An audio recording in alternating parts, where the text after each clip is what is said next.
My lords, as we come together in your lordship's house today, millions of people around the world are celebrating International Women's Day. People who have traveled very different paths and faced difficult challenges, but who are united in the belief that no country can flourish socially, economically, or democratically if it leaves half of its people behind. This year's theme is Be Bold for Change. In some regard, it is a sad indictment that despite the integral role that women play in every aspect of life, we still struggle to be considered equal. In the opening years of the 20th century, courageous women joined hands and stood beside each other in solidarity. Outside this very house, suffragettes fought for women's rights in our democracy. Yet more than 100 years on, we are still striving to become a society that is truly equal. I do feel a great sense of unity and purpose in this House, especially on the issue of gender equality. And I have every confidence that there will be a significant and meaningful debate today. But this debate goes way beyond our borders. The responsibility to raise awareness and tackle gender inequality in all forms is universal. It sits at the very heart of achieving fundamental human rights and equality for all. In this country, we can be enormously proud of the progress on gender equality that we've made. This government has made great strides in ensuring that men and women are rewarded equally for their skills and abilities.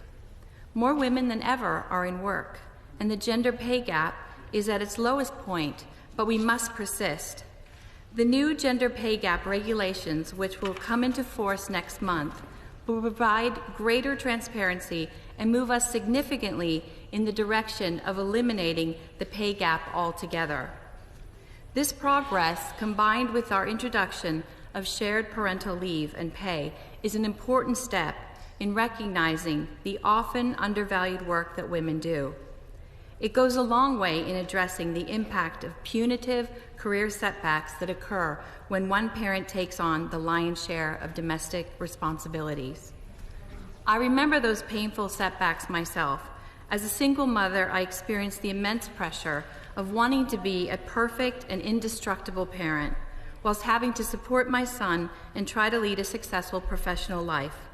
It is a balancing act that is often misunderstood, and it can be incredibly challenging and heartbreaking, which is why it is of the utmost importance that we give single parents the credit and support that they deserve.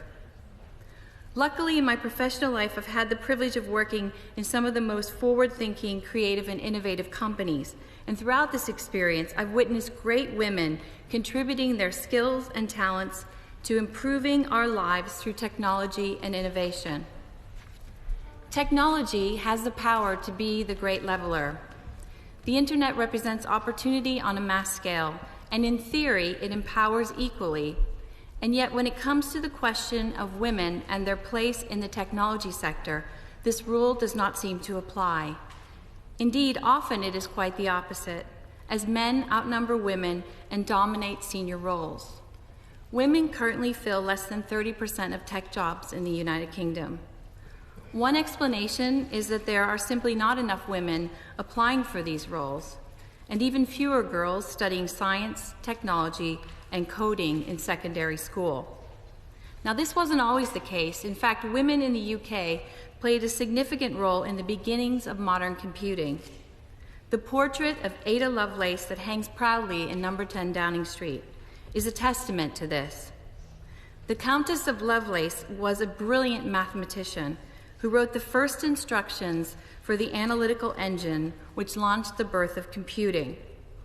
And we can't forget the proud tradition of the pioneering women code breakers of Bletchley Park, and women in science and technology the world over, for that matter. Like the hidden figures of NASA, as portrayed recently in the Oscar-nominated film, these brilliant African-American women scientists calculated crucial flight trajectories for Project Mercury and other successful space missions, but received faint praise at the time. By the 1980s, the advent of home computing made the industry more lucrative, and we started seeing advertising showing teenage boys playing video games, making them suddenly the de facto experts in this once female-friendly business. Jobs in IT became high status, and as the pay packets grew bigger, men took over the jobs previously done by women. So much so that in my first computer science class in 1980, there were just 3 women in a class of 400. But the government wants women to be back where they belong, taking the lead in computing.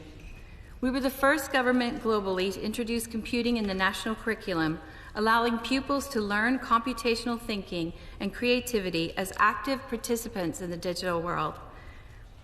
And we work with some fantastic organizations such as the STEMettes, who provide effective mentoring schemes and events for young women and girls that give them confidence and belief that they can succeed in science, technology, engineering, and math. Programs such as Women Who Code, a global nonprofit, is working to inspire women and encourage them to embrace careers in technology. And nationwide programs such as the Code Club provide networks of volunteer-led after-school coding clubs for younger children and girls in particular. In addition, this government is supporting women entrepreneurs by investing $2.2 million as part of the super-fast broadband rollout, which enables them to access new markets and grow their businesses online. The UK is a world leader in gender equality, and we take great pride in that. But outside the UK, millions of girls are kept from attending school, and this is a significant factor in poverty and lack of economic opportunity. UK aid has helped educate 5.3 million girls globally, giving them choice over their futures and the means to secure their livelihoods. We have also played an important role in securing global agreement for the UN Sustainable Development Goal number 5, which is to achieve gender equality and empower all women and girls. Internationally, this government has been a powerful voice for women's protection and equality. We established a benchmark through the Modern Slavery Act, which gives law enforcement the tools to fight this appalling crime.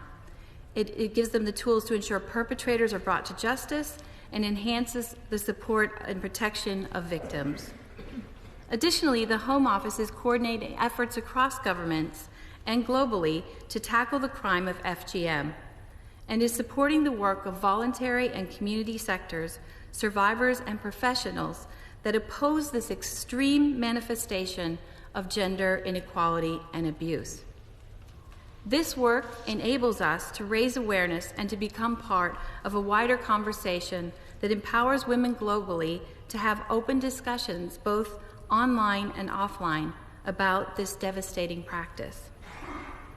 I firmly believe that technology is a vital piece in the puzzle of female empowerment. Today, it is the means by which we communicate, learn, network, and engage with global markets.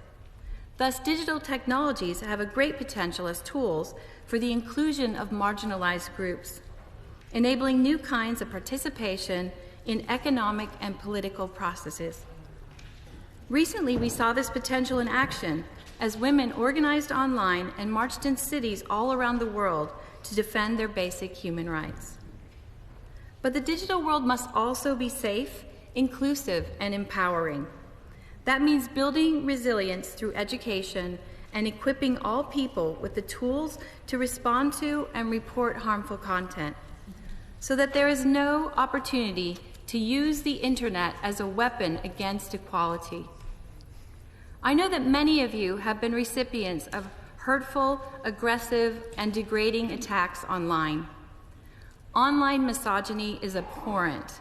It is a global gender rights tragedy, and it must be addressed. We air our views on social media, and we are punished with mockery, harassment, and the threat of sexual abuse. For many, this is compounded by racist and homophobic language.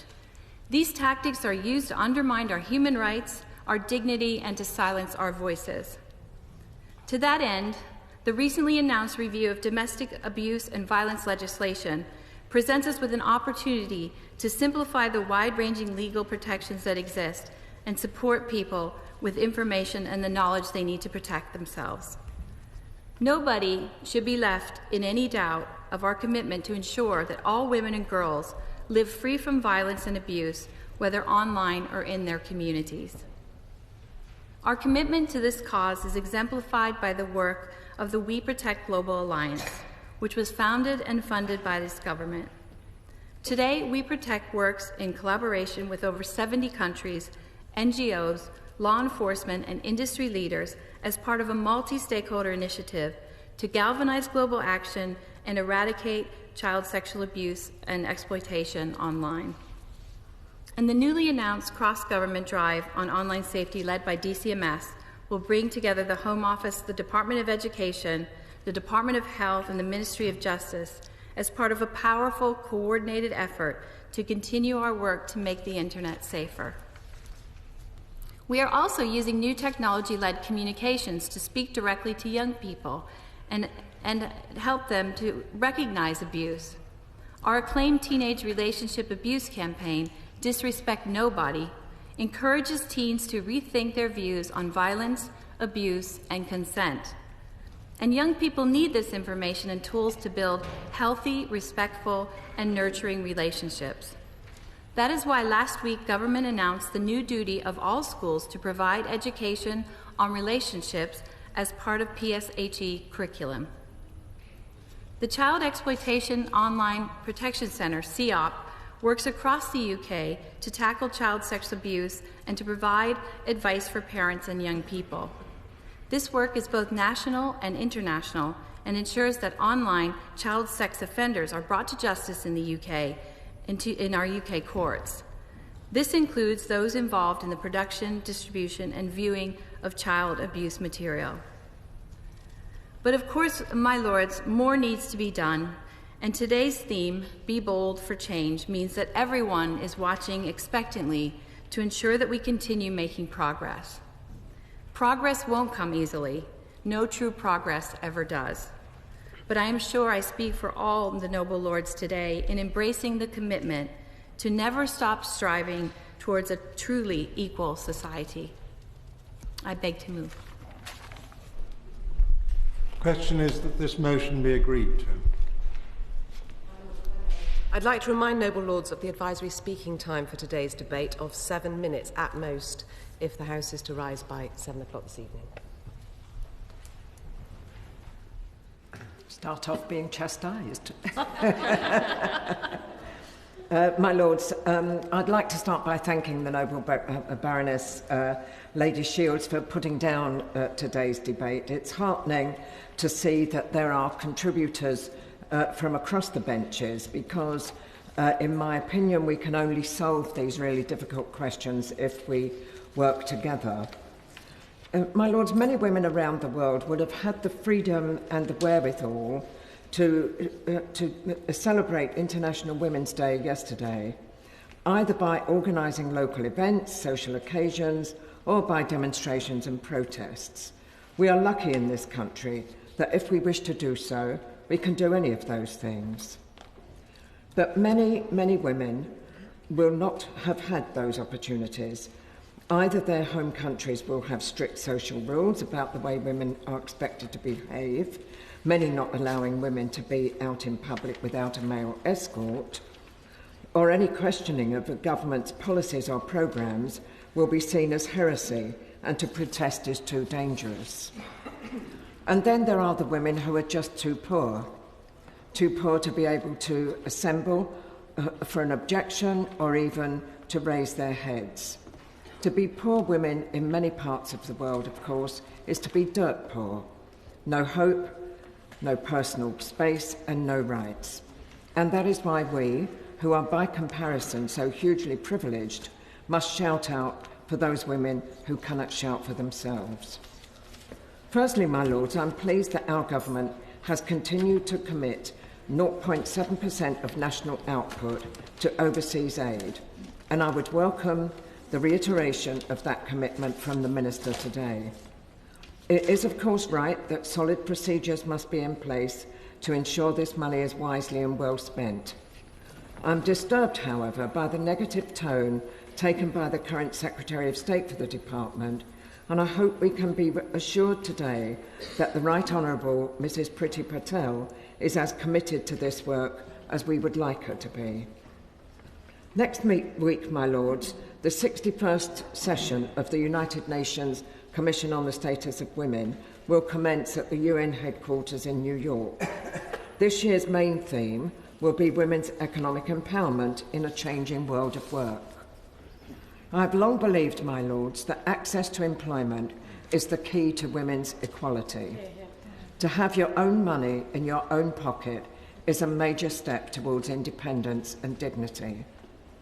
But key to achieving this status is the role of education.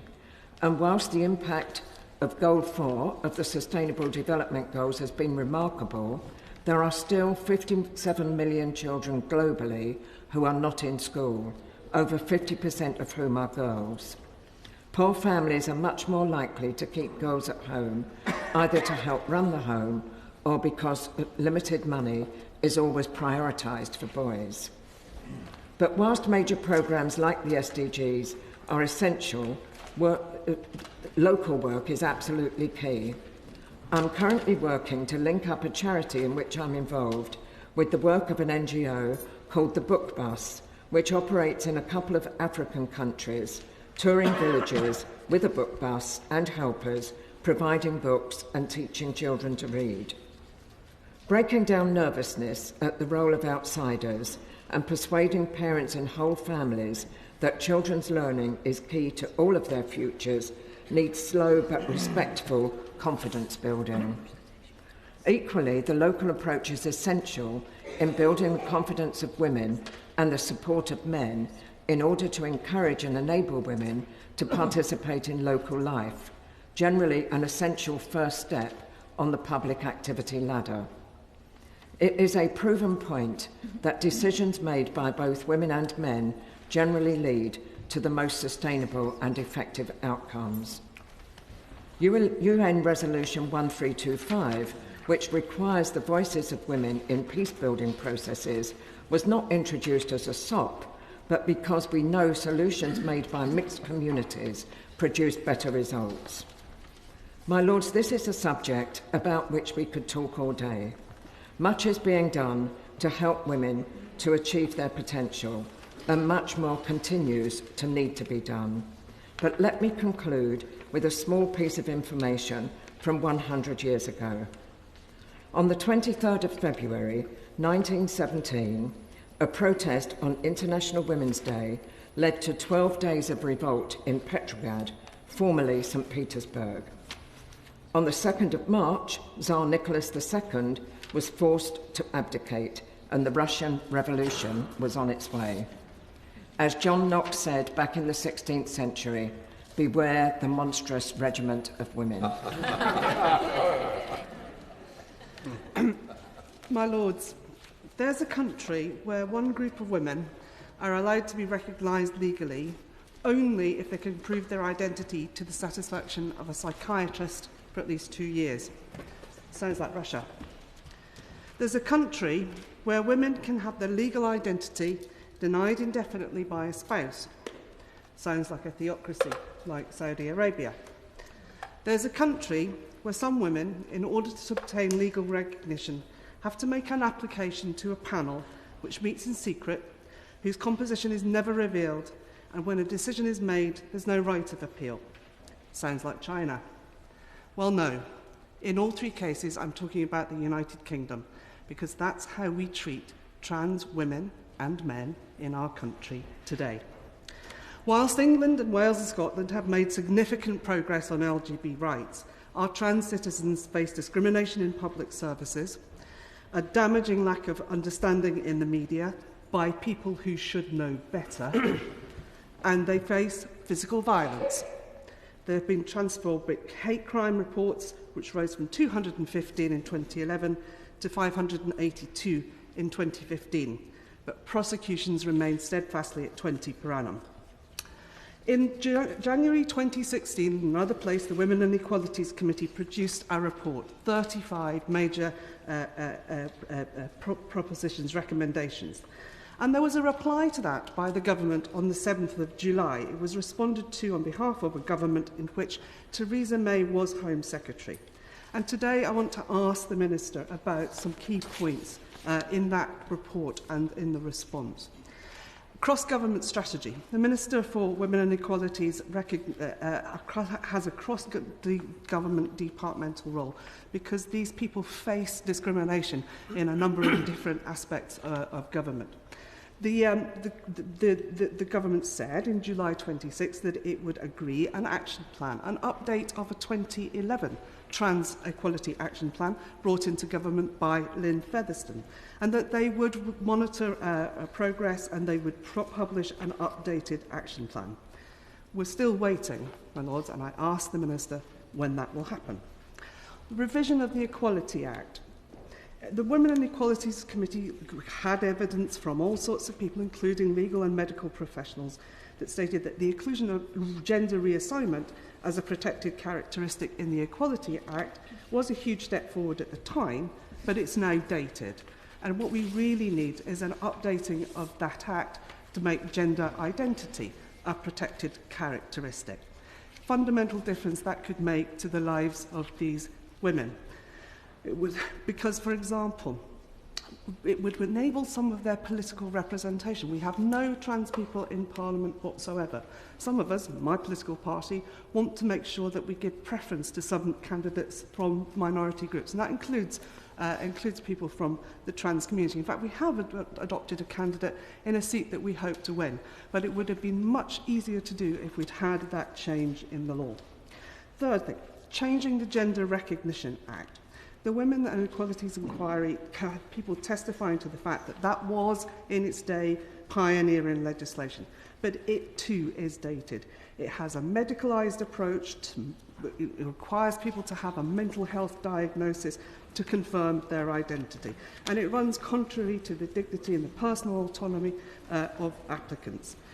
The Equality Committee asked the government within this Parliament to come up with proposals to change the Gender Recognition Act in line with human rights legislation. And the Minister for Equality said in 2016 that they would do that they would make changes to demedicalise the gender recognition process. We're still waiting, and I asked the Minister, when is this going to happen?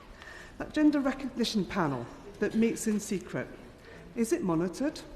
How does the government know that it's exercising its authority correctly?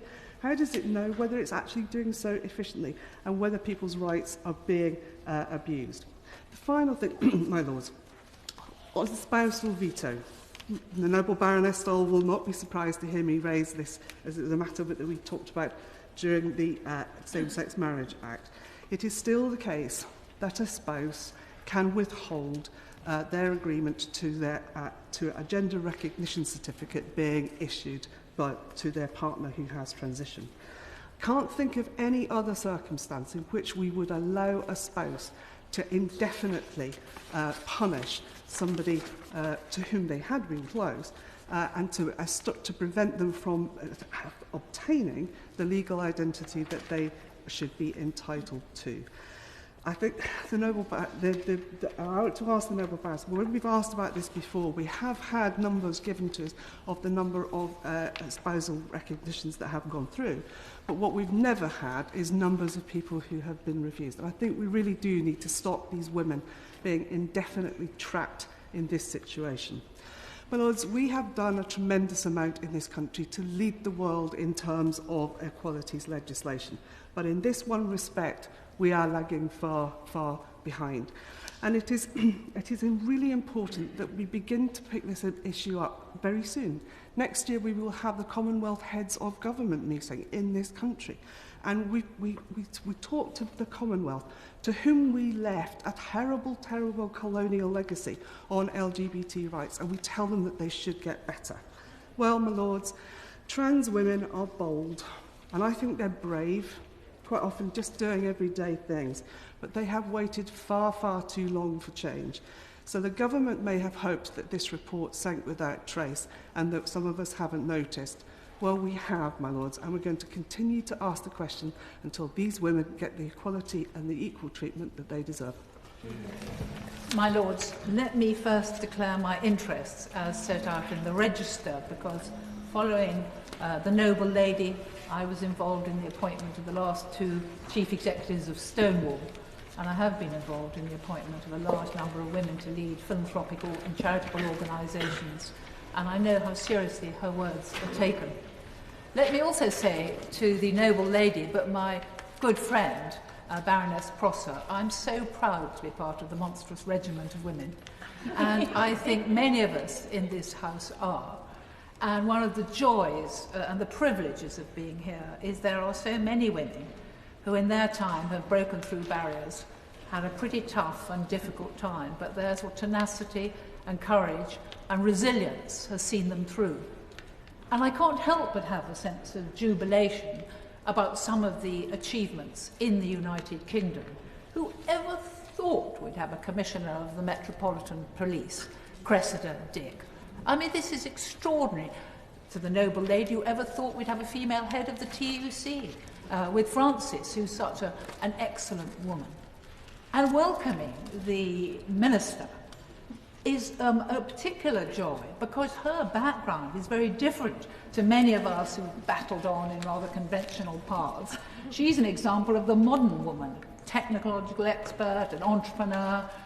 She's part of a modern generation, and also I want to say how pleased I am about the noble lady who will be winding up, because her particular contribution in education is very much at the heart of all that we're achieving. How can I not mention that now in Britain we have our second female Prime Minister? When I was young, many centuries ago, I never thought we'd have a single female Prime Minister, far less two. Did I ever think we'd reach 30% female MPs? Of course not. When I was an MP, there were 23 MPs out of 600. I wore a black suit or a blue suit or a grey suit. I haven't changed much, on the basis that if I looked like a man, people might not be sort of too disagreeable to me. But now 30% females in the House of Commons. We're lagging in the Lords at about 26%, but that's because we move more slowly. But we've certainly been great pioneers. But in being excited about much that has changed in the United Kingdom, I don't for a moment want to underestimate the real issue about global disadvantage for women, the lack of education, the lack of financial empowerment, the lack of legal human rights. And that's why I so celebrate the work of Prime Minister Theresa May in her former job on modern slavery, and the seriousness and the focus that she gave to that. And within our own country, we all know that there are many women disadvantaged, who lack opportunity, who lack freedom, who lack the ability to develop their skills and their personalities. So in celebrating what can be achieved and what have been achieved, I would not like noble lords to think I underestimated all that needs to happen in the rest of the world and throughout the United Kingdom. Now, frequently this debate has focused on women in business, and I think we've had rather an exhausting conversation about women on boards, because I don't think women on boards is the only most important about females in the United Kingdom. But the transformation is extraordinary. When I was first on a board in about 2000, the board meeting started gentleman and lady. This is how it continued, gentleman and lady. Well, now we've beaten the 25% figure of women on Footsie 100 boards ahead of time, and it was not done by quotas, by legislation, by all those techniques that many of us in this country revile. It was done by exhortation, good example, and a healthy bit of naming and shaming. And Cranfield University deserves a lot of credit for helping on the naming and shaming. And I celebrate that. Now, the latest targets, which we were told yesterday by the Minister, Baroness Williams of Trafford, the latest target is 33% of the senior leadership positions in the Footsie 100 should be female, and 33% of the board positions in Footsie 350 by the 2020. And of course it's right that the executive positions are much more difficult to develop and fulfill with females because of all the difficulties over career breaks, as well, I'm sure, as unconscious discrimination, lack of aspiration, lack of role models, and everything that we understand. But again, we now have I'm wrong, we have 7 Footsie 100 female chief executives. The first female chief executive of Footsie 100 was in 1997. We now have 7. The first Footsie 100 chair was in 2002. We now have 4. This is an extraordinary rate of progress compared to the context in which I was operating when I was in government. And of course, there's more to do. And I welcomed all those who are supporting enlightened employment practices, Vodafone and many others, helping people with their return to work. I want to move forward fast to say something about women in the arts. Now, we all know that in history, anonymous meant it was a female author, but didn't like to declare her name.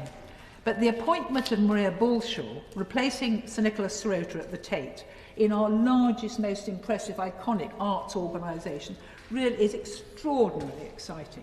And there's a whole other cohort of women coming through, whether it's Diana Lees at the Imperial War Museum, Jennifer Scott, Perdita Hunt at the Watts Gallery, and many others. And I pay tribute to another woman, Dame Vivian Duffield, who funded the Claw Arts Leadership Foundation that has helped develop and coach so many of those women. Only this weekend, it's not possible for me to speak in the House without mentioning Hull and the City of Culture. Only this weekend, there's going to be a festival for the women of the world, and many female artists, and Lucy Bowman, Maureen Lipman, many of the new commissions will be female. And lastly, let me talk about the area where we must see more progress, and that is in universities. It's extraordinary.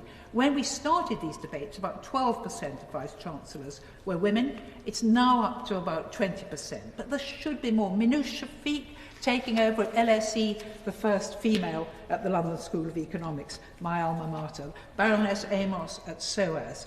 But the figures are low. They're low for female vice-chancellors, they're low for female chairs. I'm pleased that chancellors, which I and many others here are one, my friend Shami Chakrabarti, Baroness Scotland, all of us chancellors and enjoy it. About 1 in 3 chancellors are female. But I'd ask the Minister to give her own personal commitment to the Athena Swan programme, the Equality Challenge programme, because it's through education, really, that we're going to deliver the future. And Athena Swan programme has so much to offer in universities, but with her support and encouragement, I'm so sure there's so much more that can be done. My Lords, it's always a great pleasure to participate in the debate which marks International Women's Day, and I thank the Minister for her introduction. I always find I learn so much from colleagues in your Lordship's House who, in very different ways, are supporting women in very different walks of life. My pleasure this year is slightly tinged with sadness in that we will miss hearing from the late Baroness Hayhoe Flint, a frequent and lively contributor on this topic, an inspirational role model as a world-class cricketer, and quite simply a wonderful human being. I had the great pleasure to work with her in the run-up to the 2012 Olympics, and her views on equality and leadership were always challenging, but always entirely authentic. I'm sorry to disappoint Baroness Bottomley, because I am going to talk about women in boards, so she can go and have a cup of tea now if she likes, because unlike her, I don't think we're done. It's now 24 years since I joined my first board as a non-executive director, and for much of those intervening years, change was painfully slow. But in the last 6 years, particularly since the publication of the Davis Report, the atmosphere and the composition of UK boards has been changing rapidly, and very, very much more for the better. By the end of 2016, we had achieved female board membership of over 26% in our largest companies, ahead of the target set in 2011, and approaching 20% for the Footsie 250. And this matters, not just because we need to harness the talents of all of our workforce to be genuinely competitive in a global economy and in a post-Brexit economy, not just because it's self-evidently the right thing to do to have leadership teams reflect the kind of society they purport to serve. But I would argue that to make real progress, women must be deeply embedded at the highest level in the key decisions around allocation of resources, around critical investment decisions, and at a time when some of our hard-won rights have never been under more pressure, around determining culture and behaviours. Although this has always been a strong conviction of mine, I was heartened to see some empirical evidence to support this instinct. Amongst MSCI World Index companies surveyed in 2015, 2 really interesting findings emerged. Firstly, companies that had strong female leadership reported a superior return on equity, a key business metric, 10% against 7.4% on an equal-weighted basis, believe me, this is pretty significant. Secondly, companies lacking board diversity tend to suffer more governance-related controversies, there's diplomatic language for you, than average. This absolutely chimes with my own observations over the years that women are far more inclined to speak up about what they regard as unacceptable remuneration proposals and far more inclined to take account of the consumer perspective. To me, return and reputation are two key drivers of value in a business, and so it was highly affirming to see that in these two areas, the contribution of women appear to be making a real impact. So what's happened in the last 6 years which has made such a difference? And my real interest is, are we at a tipping point rather than a plateau? I feel that 4 factors, as with most changes in public policy, have been at work here. Firstly, government has taken a clear philosophical lead about the changes it expects to see. The initial preference for key targets over explicit quotas has been enough to incentivise most companies to wake up and smell the coffee and understand that this was quite simply their last chance to engage voluntarily with this issue. Secondly, the time was simply right. There is a huge talent pool of able, experienced women, ready and willing, and critically expecting to serve at the highest levels in organisations. And to me, that has been one of the single biggest changes in my business life, together with the sheer diversity of experience now on offer. Thirdly, public opinion is aligned with this. In an era when our political leadership in the UK at many levels is female, where our academic leadership, our major not-for-profits, our public bodies, our scientific and arts institutions, Baroness Bottomley have said, have all embraced diversity, big business simply looks right out of step. There have also been a range of key enablers supporting the change. For both companies and individual women, the wide range of support and practical help is impressive. That's come in the shape of campaigning groups such as the 300% Club, led by serious business players. I see Baroness Gowdy and her suffragette Purple today, who was a leading light in that. In the kind of excellent programmes such as the Footsie cross-company mentoring programme, or in the excellent training and networking work done by the great Women on Boards group. In Scotland, my own initiative, the Norton House Group, works with board-ready women to prepare them for and support them through their first board appointments. And of course, firms in the search community have transformed their attitude to diversity. The very best consultants not only have extensive networks of able people from very diverse backgrounds, but are also increasingly challenging chairs and senior independent directors to reflect on the candidate briefs they develop, specifically to challenge unconscious bias, and I think this is just a great step forward. So, my lords, the face of British business is changing. I believe strongly that this is a tipping point and not a plateau. But as with all major change, we need to keep up the pressure until the change is embedded and normalised. And that will take time, and it will take effort, and it will take vigilance. But the UK is already a leader now amongst those countries that do not impose quotas, and indeed is ahead of some countries who do have quotas but don't back these with any meaningful sanctions. It appears that for now, the voluntary approach is working. 2 things will help further with this. I feel strongly that mature, well-resourced boards could easily create space for an additional non-executive director and reserve this place for someone for whom this is their first board role. This would at a stroke widen the pool enormously. And secondly, I think that all search firms operating in the Footsie should annually publish their candidate data to show how diverse their shortlists have been.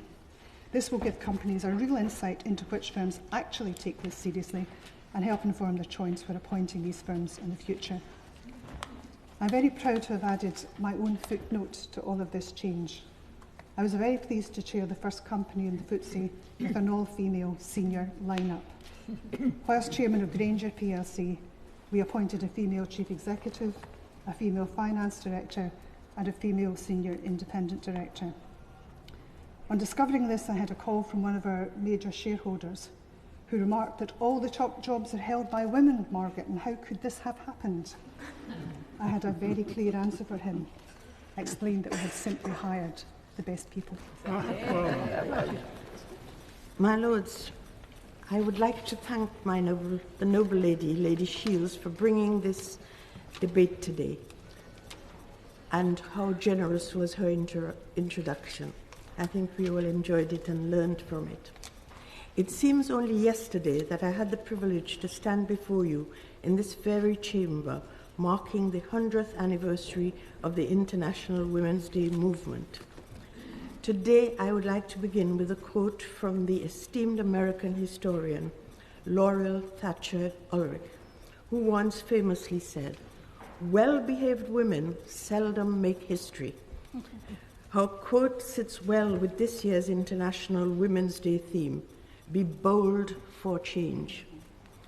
For millions of women across the globe will be coming together at this time in a march for a common purpose, equality of opportunity.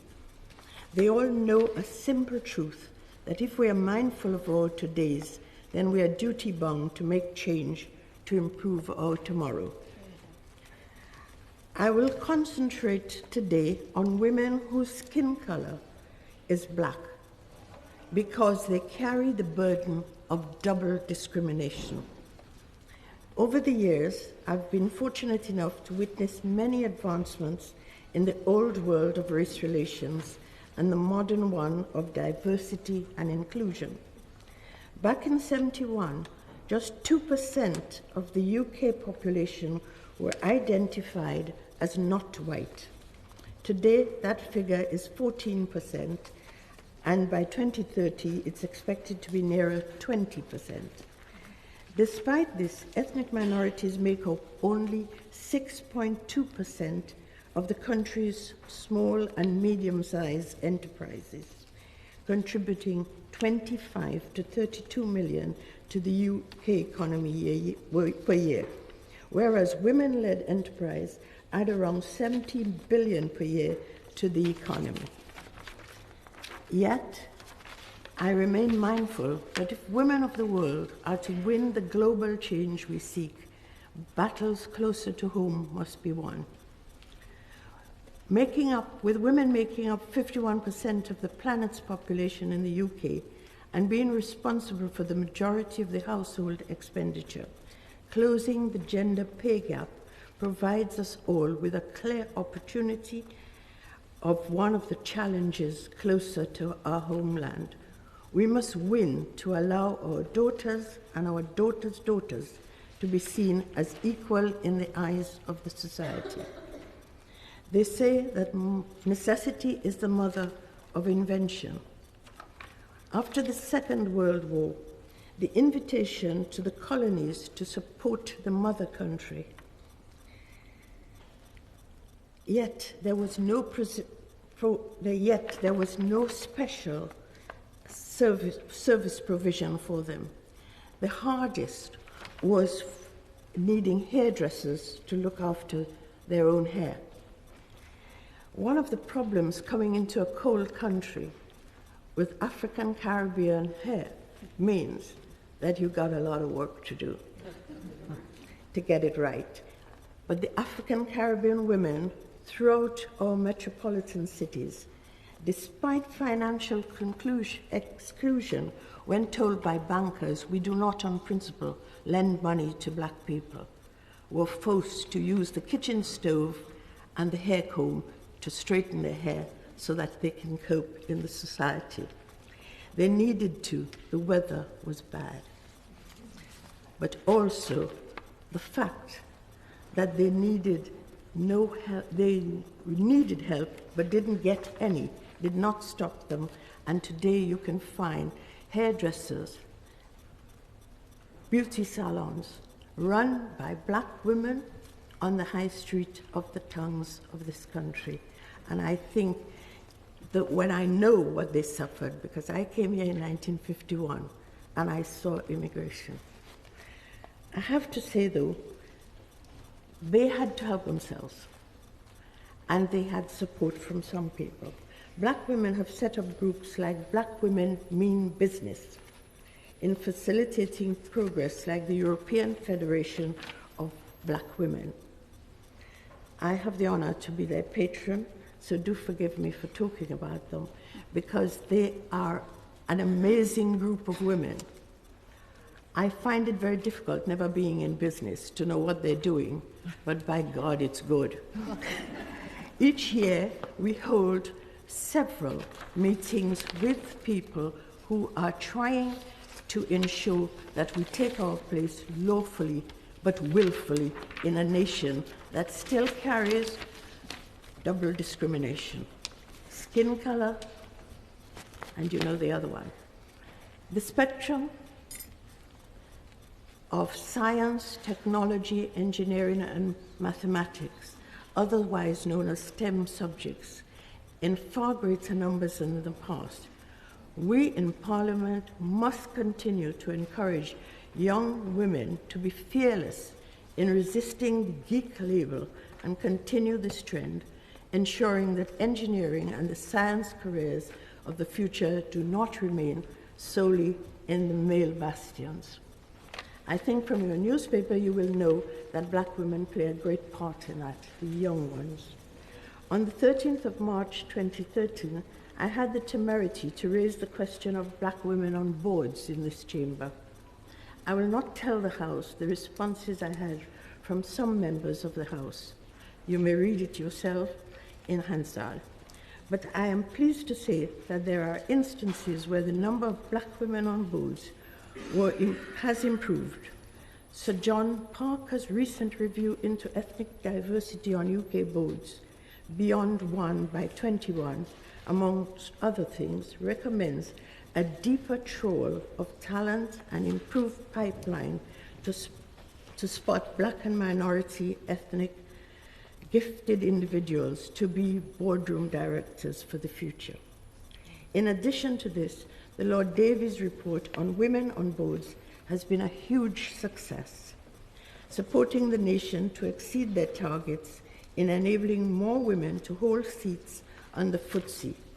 I first brought this question to the House. Again, I was poo-pooed, but it's happened, and I'm pleased to congratulate the people in this House who supported me during that time. However, we must continue to nurture the black female talent, helping them to move beyond the imposter syndrome in the workplace, which is a novelty to the men of this world. My Lords, it is an honour as always to speak in this House, in particular as it concerns International Women's Day, which took place yesterday. The day is about celebrating women, their contribution to our societies, our communities, our governments and our nations. But I hope we do more than that. We are seeking action and we are seeking change. Indeed, as we've heard, the theme for the day this year is Be Bold for Change, and we must. EY, who should be commended for their support of the day, have a clock on their website which is counting down the day we reach gender parity. At least there is a clock, one might say. And indeed, The Spectator wrote a leader recently essentially saying the problem was being solved, that the pay gap only really existed for women over 40. I hope they're right. Because at present, the clock stands 170 years until we reach gender parity. And that is surely why we must be bold for change. Indeed, taking an international view, there is still much work to be done.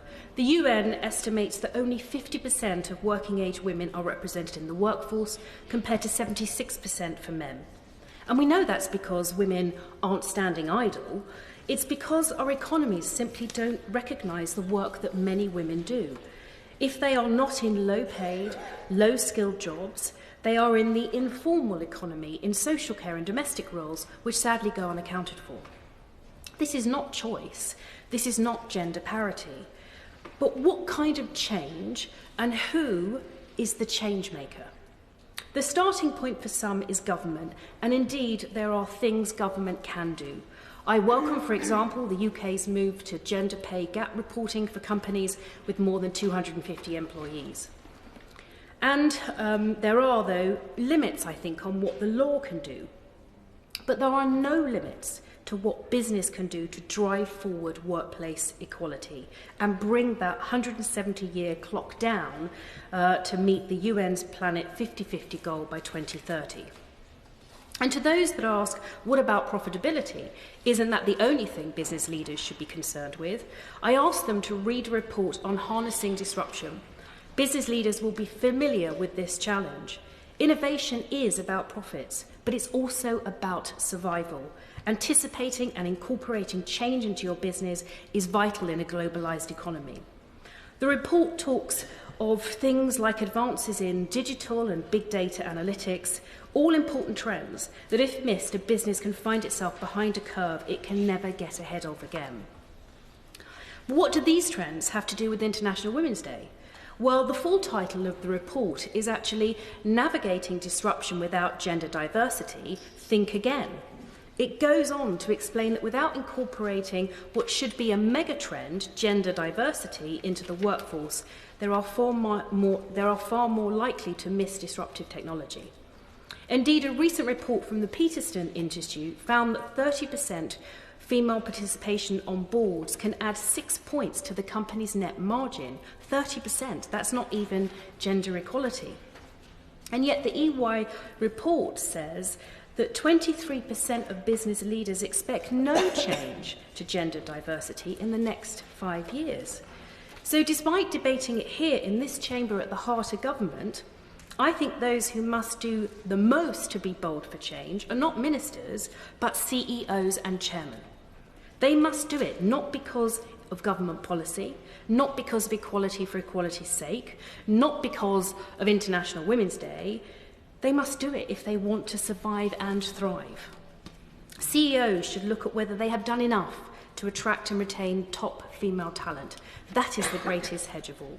CEOs, business leaders, and especially those like myself who sit in both political and corporate camps, need to ask themselves the same question that Emma Watson asked herself when she stood up in front of the UN and said, "If not me, who?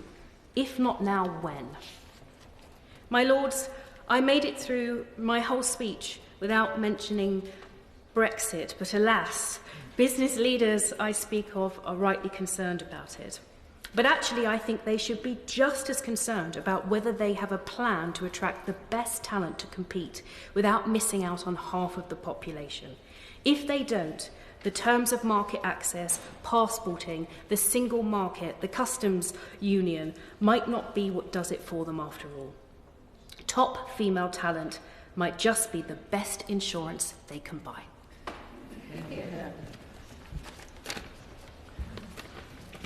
My lords, my thanks to the noble Baroness Shield for securing this important debate. I believe our different faiths in the UK can do much in promoting the full equality of women in the UK and further afield. My lords, equality does not mean we're all the same. It means equality of opportunity and equality of respect. There are a few things men can do better than women. And from my own experience from having a wife and 2 daughters, there are many things women and girls can do better, like dominating the family conversation and not letting me get a word in edgeways. My wife and children, however, always turn to my expertise in choosing clothes. It goes like this.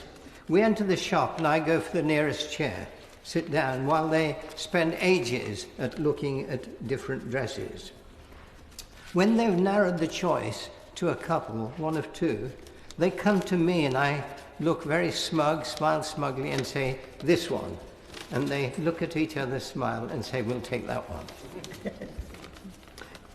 In the past, the roles of men and women in the family were quite distinct, with the man being the major breadwinner and the woman the main carer. The welcome move to greater equality in society has resulted in wider acceptance that both roles are important and there is nothing demeaning in men playing a greater role at home. While in our family I'm still the hunter-gatherer and I frequently brave the charge of supermarket trolleys as I hunt for food, I also sometimes do the dishes and the cleaning. Sikh teachings place a strong emphasis on the equality of all human beings. Right from the start, Guru Nanak, the founder of the faith, born in 1469, made clear that this teaching of full equality and dignity included women. In a memorable line, the Guru criticized prevailing negative attitudes to women by saying, "How can we called those who give birth to kings and rulers lesser beings.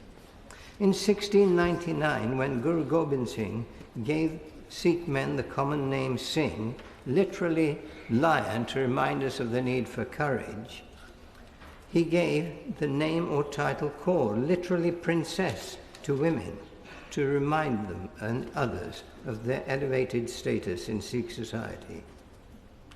On reflection, it seems to be a little more than equality. I'd rather be a princess than a four-legged beast. Incidentally, when the Punjab was taken over by the British and the son of the legendary ruler Maharaja Ranjit Singh was exiled to Britain, his daughter became a prominent suffragette. In the Sikh marriage ceremony, the couple are reminded of their equality and responsibility to work as a team in looking to the needs of the family and wider society. The Sikh gurus were aware then, and sadly still today, that war is often used to justify brutal treatment of enemy women. Sikh teachings remind us that in times of conflict, women and girls should, as appropriate, be regarded as mother, sister, or daughter and treated as such. Sikh teachings on the equality and dignity of women were way ahead of not only society at that time, but also much of society today. However, we cannot afford to be complacent. In some Sikh families, the still negative culture of the subcontinent sometimes overrides religious teachings, with girls being treated less favourably than boys, promoting a false sense of male superiority. Today, Sikhs and non-Sikhs need to do much more to make the dignity and complete equality of women the norm within our different faiths and in wider society. My Lords, it's a pleasure to speak in today's debate, introduced so ably by my noble friend Baroness Shields. I made my maiden speech in the International Women's Day debate 6 years ago, and I'm glad to say that today I rise with a little less trepidation than I did on that occasion. My Lords, we all have our daily routines, don't we? My first is a cup of tea in bed with Bernard, trying to have a chat and distract him from reading the papers. My next is 120 squats while I clean my teeth. And then, as I cycle over Lambeth Bridge, I think about two things. The first is how lucky I am to have been born with the golden lottery ticket of life, to live in a largely generous, tolerant and fair society. And the second, like the noble Lady Prosser, is to remember those who do not. Every day I remind myself of the women around the world who are born to abject, grinding poverty and live utterly miserable lives. Those lives are blighted from birth. Often they experience FGM, followed by early and forced marriage, usually to much older men. Millions experience gender-based violence. Many are effectively slaves or trafficked across the world. There is no escape for them. They have little or no access to any form of birth control, very little knowledge of sexual or reproductive rights, and no choice as to when and how to have their families. And I particularly welcome the government's prioritisation of family planning and also the forthcoming summit later this summer. But the greatest injustice of these girls' lives is lack of access to education. We all know that the world would be a much better place if all girls went to school, and that the key to helping developing countries solve their problems is educating their female populations. There are still 61 million girls between the ages of 5 and 14 across the world deprived of an education. In countries like Nigeria, Afghanistan and Pakistan, there are millions of girls who never get the chance to enter a classroom. If political leaders around the world would wake up to the benefits and the essential justice of educating the daughters of their countries just as surely as they educate their sons, their economic growth would be boosted, their population pressures would reduce, infant mortality would drop, and child nutrition would improve. But we in this country should be proud that our government is so committed to supporting the women and girls' development agenda. For example, through DFID, we have helped 6 million girls to attend school in the Punjab province in Pakistan, and I look forward to the day when every girl has that chance. And I very much welcome the appointment by the Foreign Secretary of Joanna Roper, a senior diplomat, as the Special Gender Equality Envoy, and look forward to hearing more about how she plans to support this agenda. And I'm sure she too will hold these girls in her heart, as we all do. My Lords, in my remaining minutes, I move swiftly to another topic. Next year will obviously provide an opportunity to commemorate the centenary of some women's right to vote. But this year too marks a special milestone on that journey. Noble Lords may have visited the current exhibition in Portcullis House, which focuses on the anniversary of the Speakers' Conference 2016-17. 10, 16 and 17. Speaker Lowther, the ancestor of Lord Ullswater, said at the time, "I cannot pretend I look forward to it with enthusiasm. I fear that the number and complexity of the issues which will be raised as we proceed will overwhelm us, and it will be almost impossible to obtain anything approaching unanimity upon the more important topics which will come up for discussion." But after many meetings and a number of votes, an agreement was finally reached which led to the Representation of the People Bill. One of the most dedicated women's suffrage supporters at the conference was Willoughby Dickinson MP. He was the only one of the conference members with a perfect record of both attending and voting in Parliament in all the divisions on women's suffrage. Dickinson recorded that on the 10th and 11th of January 1917, the conference agreed to consider the question of women's suffrage by 18 votes to 4. They agreed that there should be some measure of women's suffrage by 15 votes to 6, but a motion that it should be on the same terms of men was lost by 10 votes to 12. However, on the 29th of January, he wrote, "I made my proposition that the vote should go to occupiers or wives of occupiers, and this was carried by 9 to 8. Thus, by a majority of 1, the suffrage clause went forward." Sir Willoughby, my Lords, I'm proud to tell you, was my great-grandfather, and in that exhibition is a photograph of him with his daughter, my grandmother, as she took her seat in the House of Commons in 1937. As the only Conservative woman MP in 1945, I can only imagine how astonished she would be, and how proud I am to see, with the election of Trudy Harrison a couple of weeks ago, 70 Conservative women MPs.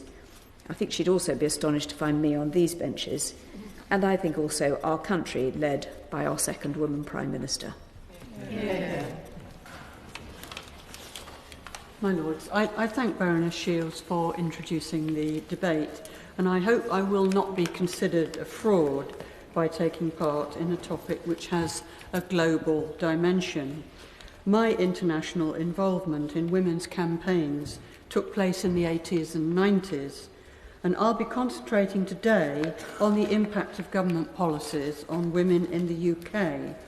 But when I did do my globe-trotting, whether it was a women's conference in New York in the 80s with Gloria Steinem as the guest speaker, and I think I made a speech about the Greenham Common women, or in South Africa, I was in Soweto in the late 80s to witness the founding of NAHAWU, which was a health workers' union with a majority of women members. In all the travelling that I did, I learned 3 things. That it is inspiring to be amongst women who are dedicated and supportive of each other. That role models are important.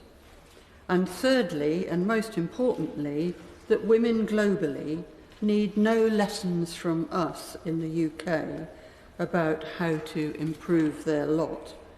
I was humbled by their commitment and by the sacrifices that they had made.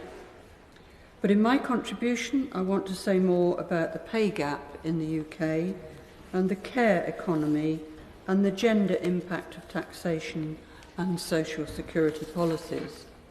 And firstly, the pay gap in the UK. Tuesday was a significant day in more ways than one.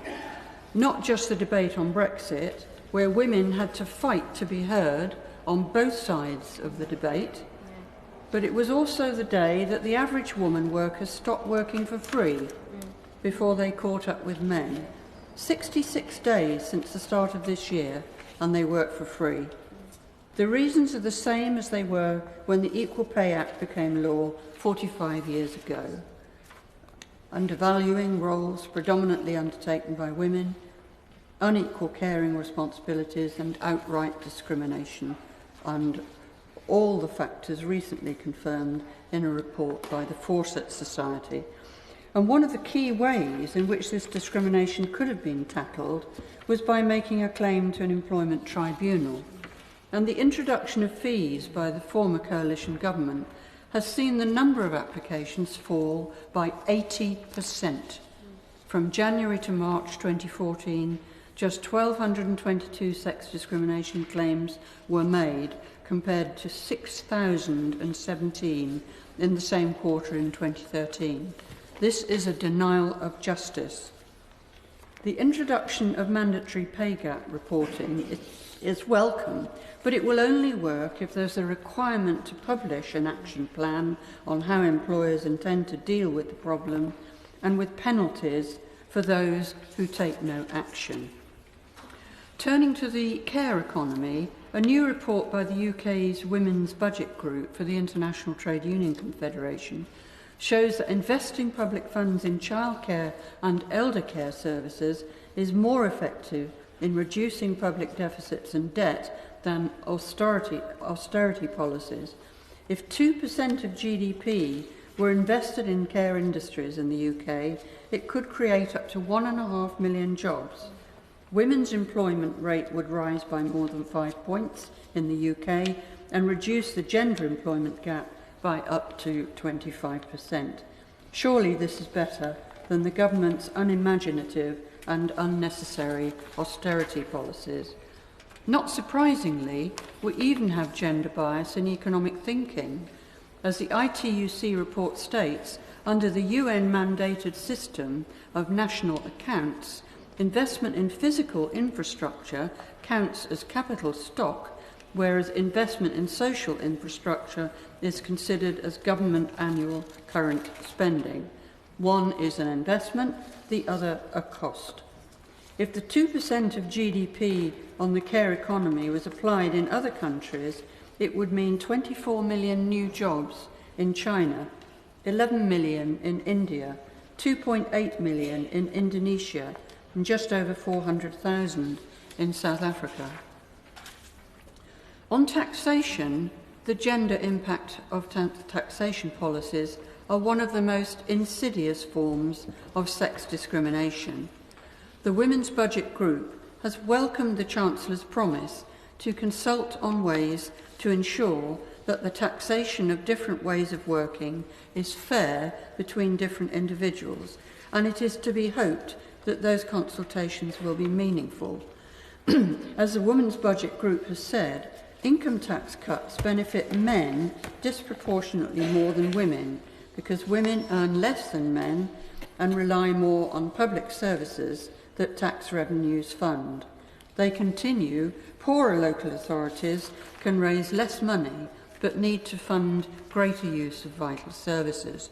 Women stand to lose most from this inequality.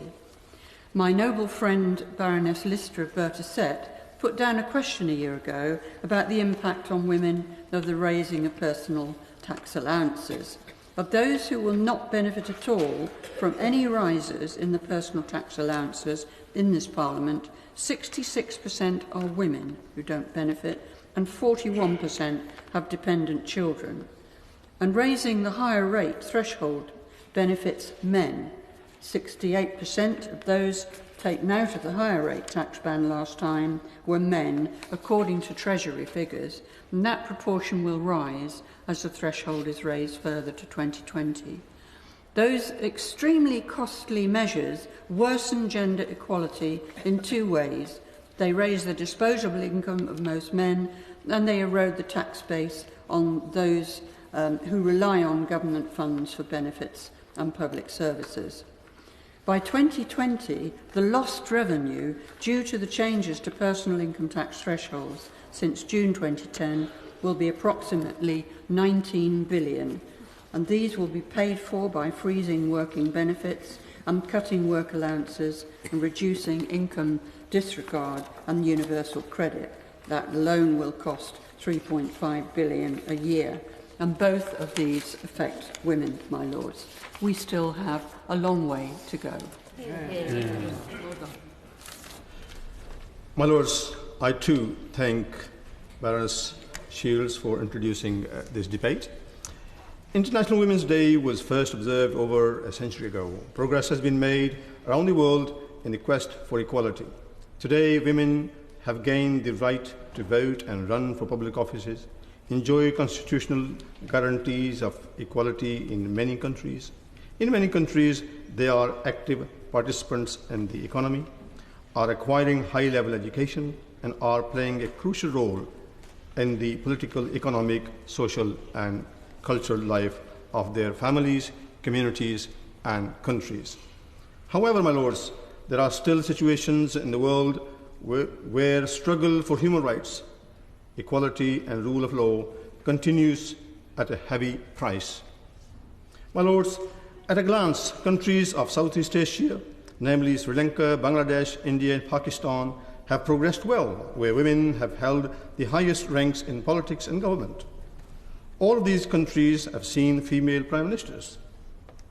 But, my lords, that is a superficial phenomenon, limited to ruling class of these countries, whereas the situation on the ground is very different. My lords, I would like to draw your attention to the Indian administered Kashmir, where rape has been constantly being used by the Indian forces as a weapon of oppression. The high-profile cases of sexual violence in the Kashmir Valley show a pattern of intimidation and threats that have been deployed by the government, the police, and the military so that the cases do not reach the trial stage.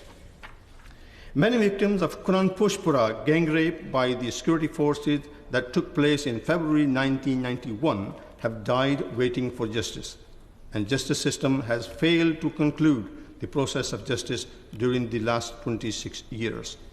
The victims have been disowned by the family for reason for the honor and shame, and there is no support for the available for them in the society. According to the popular newspaper The Hindu, on the 15th February 2015, at a seminar in Srinagar, women from Pushpura, twin villages in Kupwara district of Kashmir, publicly recounted the night of February 23, 1991, when soldiers of the Indian Army invaded their lives, privacy, and dignity, masquerading as a cordon and search operation to catch militants. The soldiers of 4th Rajput Rifles of the Army 68th Brigade entered the village and launched the most potent tool of repression used in theatre of political conflict: rape, sexual humiliation, and sexual torture. It goes on to say, sexualized violence in wars and conflicts is neither incidental nor it is question of sex. When 125 soldiers lay down a siege over a village, separate the men from women, and sexually assault more than 50 women from ages 13 to 60, it is indicative of systematic military practice. The intent was not only to terrorize and traumatize the popular people under assault. They are often accused of harboring militants, but also sending out a message of retribution to the Kashmir resistance movement. The newspaper further adds, the survivors who appeared in front of the large gathering in Srinagar for the first time since the incident were accompanied by Sayyid Muhammad Yasin, the Deputy Commissioner of Kupwara in 1991. Yasin broke down when he said, and I quote, "I was shocked to see the light of the women. A woman told me that she was kept under jackboots by the soldiers while her daughter and daughter-in-law were being raped before her eyes. A pregnant woman was not spared either." End quote. The message of retaliation, humiliation, and shame was palpable.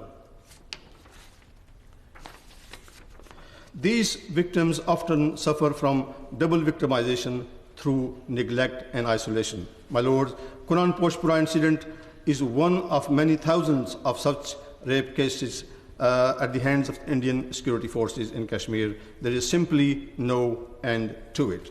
The Kashmiris since 1989, in Kashmir since 1989, the death of male generation at the hands of security forces has left behind a population of widows and another group of women called half-widows.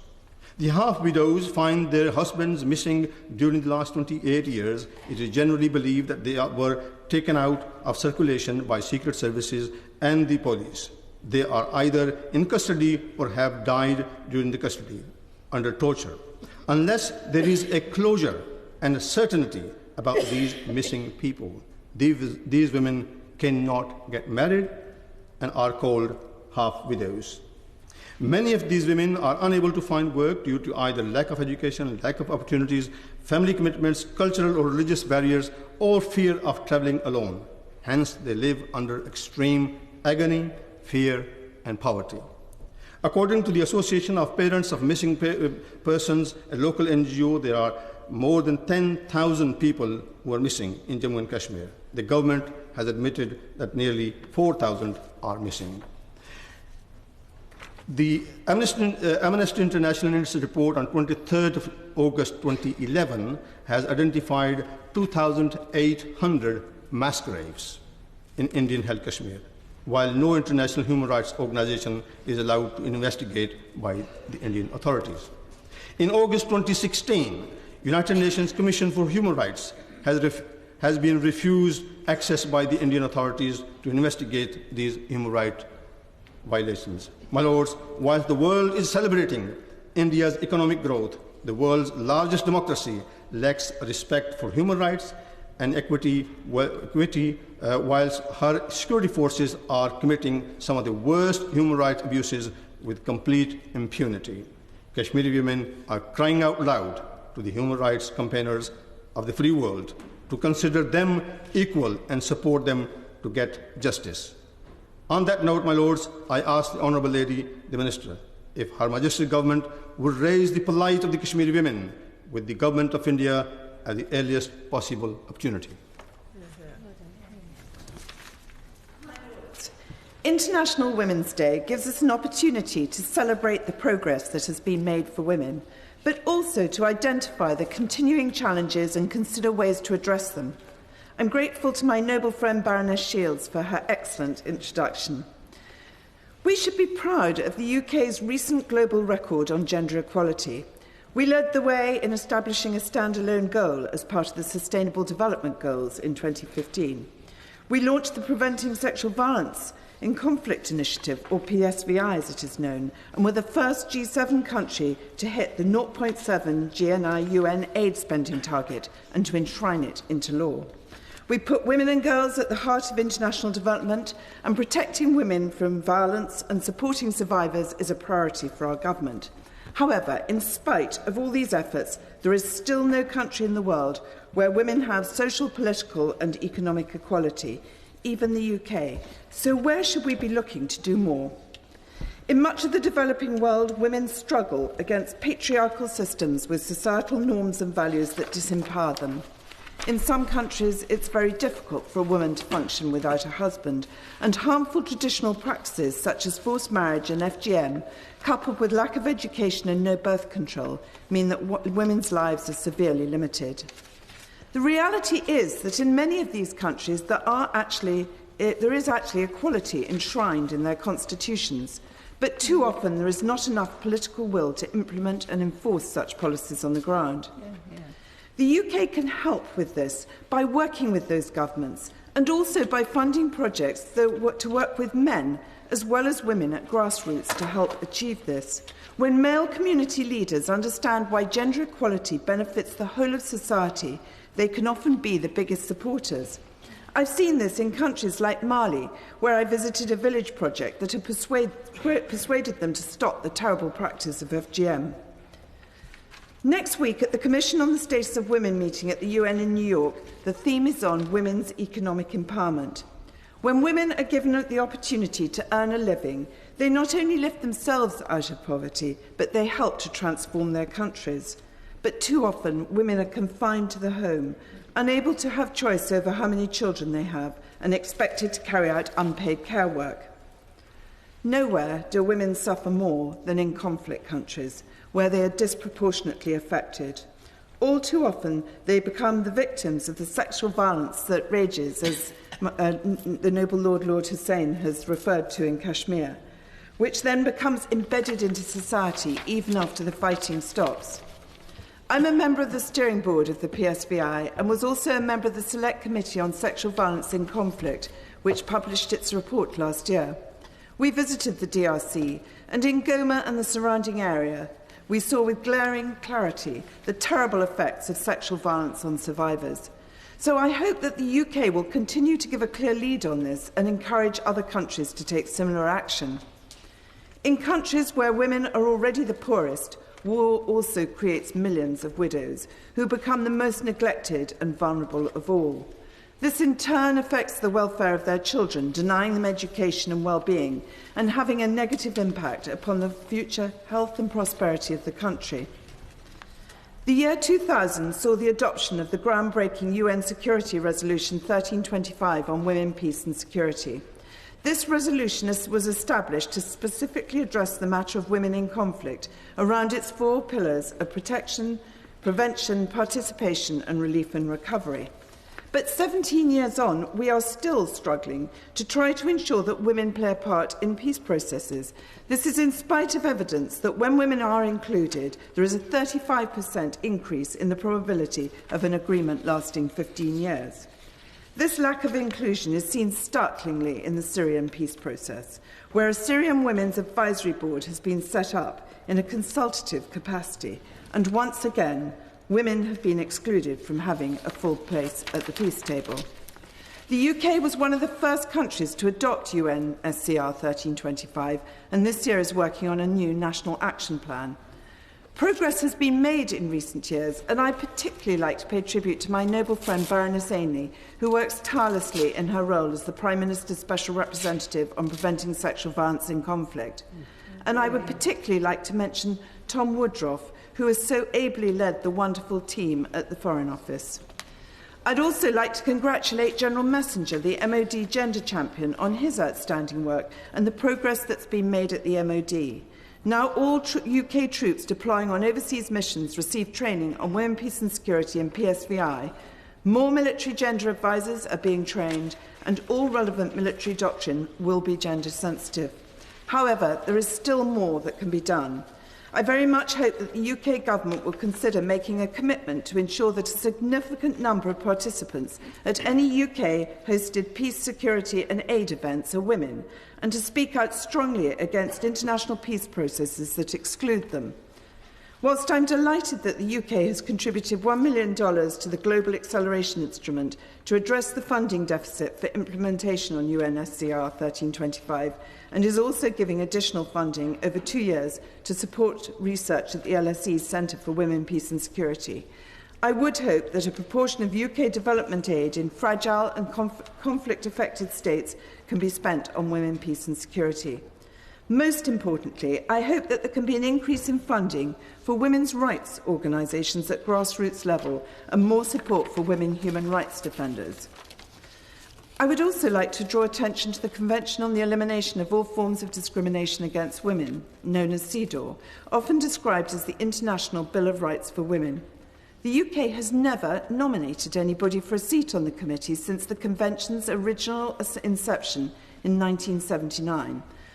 Although elected members of the committee sit independently of their nationality, it is clear they bring their state's culture and outlook to the table and can have a profound effect on the committee's deliberations and conclusions. A number of vacancies on the committee are scheduled to come up for election in June next year. Given our long-standing commitments to women's rights and our proud position as a world leader on gender equality, surely we should be nominating a woman from the UK to sit on CEDAW.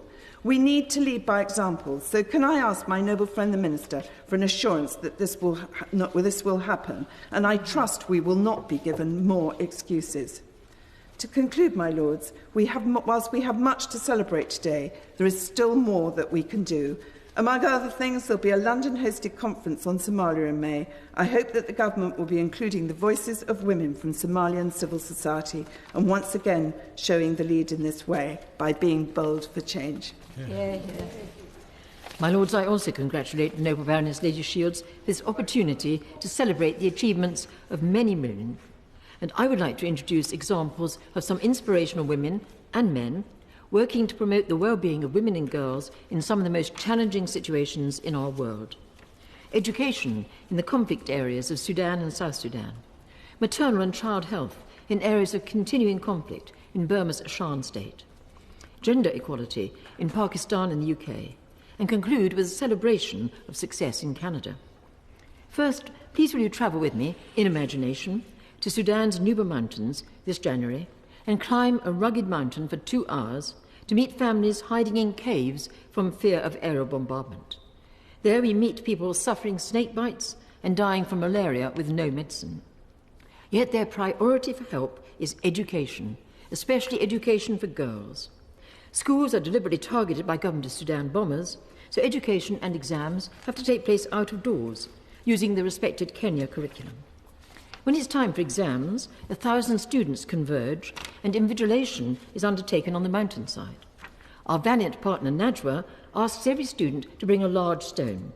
As they gather, she tells them, when you hear one of the Antonov bombers approaching when you're doing your exams, you will place your exam papers neatly under your large stone. You will then run and hide in the caves. When the bombers have gone, you can return. Your exam papers won't have blown away in the blast or the wind, and you can continue your exams.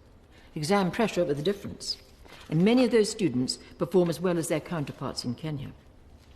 Moving to the tragic situation in South Sudan, I've had the privilege of visiting there over 30 times, many during the previous war, when 2 million perished, 4 million were displaced, and tens of thousands of women and children abducted into slavery. Many still missing, and continuing tragedy continues with grieving families. But there also the people yearn for education as a priority. The Anglican Bishop Moses Deng of the Diocese of Wau in Bara Gazal recognises the importance of education, especially for girls, and he has supported the establishment of a school delightfully called a girls' school which boys may attend. The girls do attend, and so do the boys, and their achievements are amazing. They attain some of the best results in the country. Moving rapidly to Burma, the Burmese government continues military offensives and grave violations of human rights in ethnic national areas, such as the predominantly Muslim Rakhine state, the predominantly Buddhist Shan state, and predominantly Christian Kachin state. Among many local NGOs doing magnificent work is SWAN, Shan Women's Action Network, who promote maternal and child health inside conflict-affected areas of Shan state.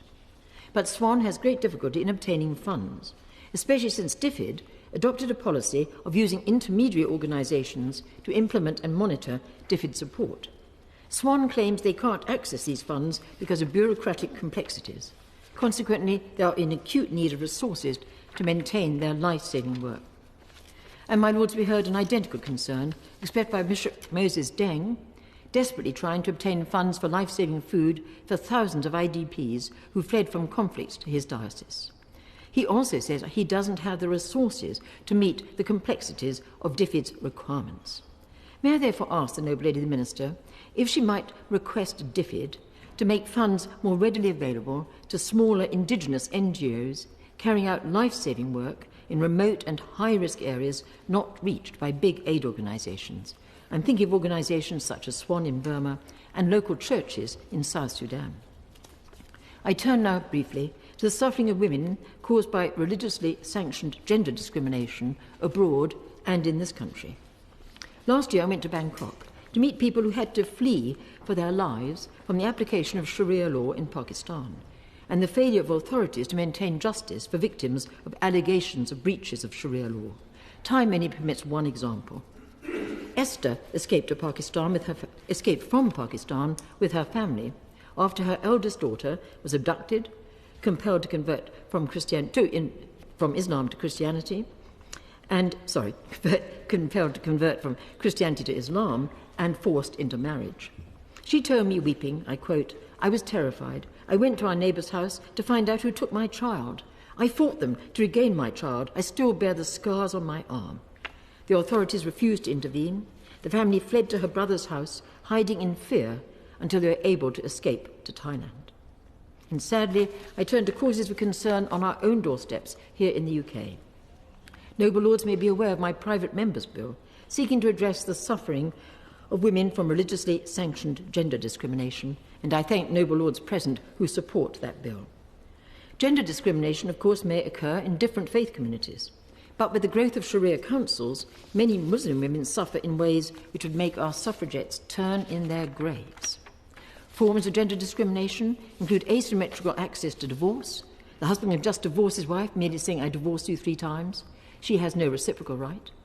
If they have not had a legally registered marriage, the women have no rights and are often left destitute, helpless. Also, many men indulge in polygamy with 4 wives, although bigamy is illegal. And wives of polygamous marriages may be desperately unhappy, as recorded by the courageous Muslim woman Habiba Jan regarding the plight of Muslim women who share their anguish with me when they describe being married into polygamous marriages, and also their divorce. One lady wept as she told me she received her divorce through the post. She said, "I never thought this could happen in a democracy. I feel betrayed by Britain." Other disturbing examples relate to violence and killings in the name of so-called honour. Time doesn't permit examples now, but many are on the record in the second reading debates on the bill. But women who've had the courage to come forward and tell their stories are doubtless the tip of a huge iceberg, and I'm very grateful to Muslim Women's Advisory Council and British Arabs supporting universal women's rights for speaking out with courage about what is happening here. And the government is still refusing to consider any proposals to ameliorate the suffering of women until its review has reported. But, my Lords, there are measures which could be implemented quickly, which could bring some relief. May I ask the Minister if she will pass on this request for some of these measures to be adopted by the government as a matter of urgency.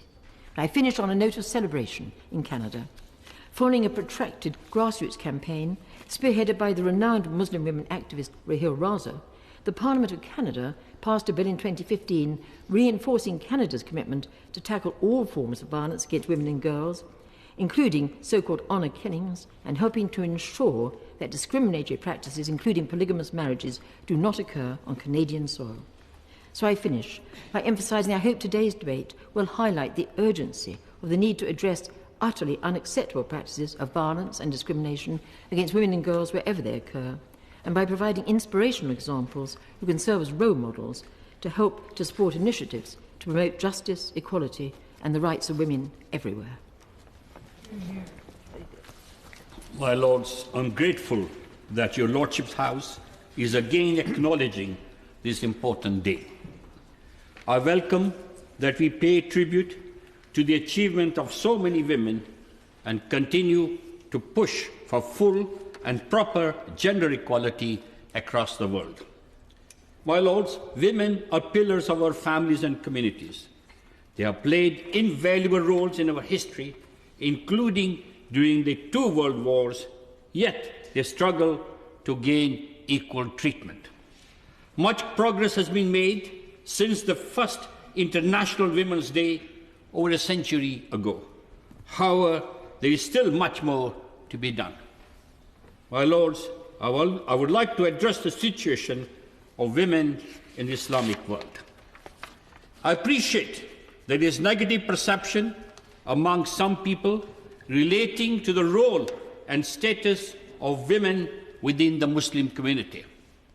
I believe that we all, in particular the Muslim community, must develop a greater appreciation of this perception and do more to tackle it. This means ensuring equal rights and opportunities in a social, educational, and economic context. As is the case in all other religious and non-religious circles, we must always be seeking to achieve genuine parity between men and women. The Muslim community must also speak with a louder voice on gender equality and do more to mark occasions such as the International Women's Day. It's important to look at the facts in order to understand the challenges. In Islam, it is believed the most important person in one's life is the mother.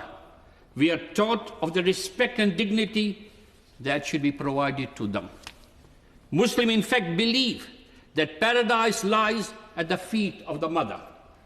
We should also remember that Prophet Muhammad, peace be upon him, worked for a lady whose name was Baby Khadija. In fact, Prophet Muhammad, peace be upon him, married Baby Khadija. And Baby Khadija was the first person to become a Muslim. It is therefore important to realize that females are not secondary to males in Muslim lives. With regard to education, girls actually now comprise an encouraging 43% of full-time Muslim students. A study last year also found that more Muslim women are now obtaining degrees than men.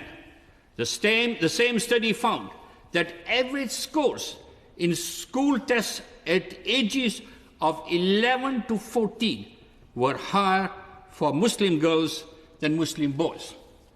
My lords, each year I present awards to British Bangladeshi school levels, and I can say that girls always outnumber boys in relation to high achievements. However, there's a problem for young Muslim women more widely, particularly not in education. Only 29% of Muslim women aged 16 to 24 are in employment, compared to 51% of women in the general population. My lords, we need to investigate this paradox of increased education and low economic activity. There's a disturbing disparity between single and married women's career aspirations. Single women are 1.5 times more likely to be in employment than married women. This unacceptable situation must be looked into as a matter of urgency. I would like to see dedicated programs promoting the empowerment of Muslim women, perhaps most notably in workplaces. This could be in the form of providing practical training to assist with employment or comprehensive childcare services. It's important that the Muslim community acknowledges these disparities and works with relevant organizations to help remedy the situation. I must also mention that there has been criticism of Sharia councils in some quarters, particularly amongst the Muslim women. It should be noted that these are mediation services and do not claim to be making decisions that are legally binding. There is evidence that some decisions are being made which are unfair to women. It's important that the deliberations and procedures of such a system are fair to men as well as women. And this is important if the Sharia councils are going to have confidence and respect of the people. Equality, equity, and fairness must always be maintained, which should be the heart of any dispute resolution. My lords, I would like to see the establishment of a national body, self-regulatory in its constitution, to which every Sharia council should become an accountable member. Furthermore, I would like to see Sharia council having at least one female adjudicator. My lords, another social evil faced by some women is that of forced marriage. There are unfortunately no reliable statistics available on this in the UK. The hidden nature of such activity means that incidents often go unreported. However, I must pay tribute to the work of the Forced Marriage Unit and the information it collects and support it provides to victims. My Lords, I must emphasize the difference between arranged marriage and forced marriage. Arranged marriage requires free consent of both parties. Forced marriage is where pressure or abuse used to force one party into giving consent. My Lords, I'd like to emphasize that Islam does not permit forced marriages. The bride and the groom must be asked by the Imam in presence of witnesses that both bride and groom consent to the marriage before it takes place. My Lords, I would like to emphasize that forced marriages do unfortunately occur across a number of different communities and religious groups. In 2014, forced marriages became a criminal offense. I believe it is as important that we educate all communities about the dangers of it. All communities must ensure that it is understood that forced marriages are forbidden, and more importantly, work towards changing the cultural attitudes where there is a problem. My Lords, I would like to pay tribute to all the charities who work so hard in this area, such as Jan Trust.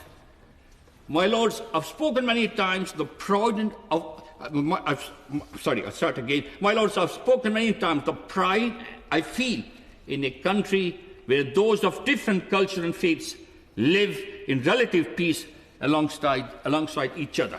The United Kingdom is a symbol of tolerance and inclusivity for the rest of the world.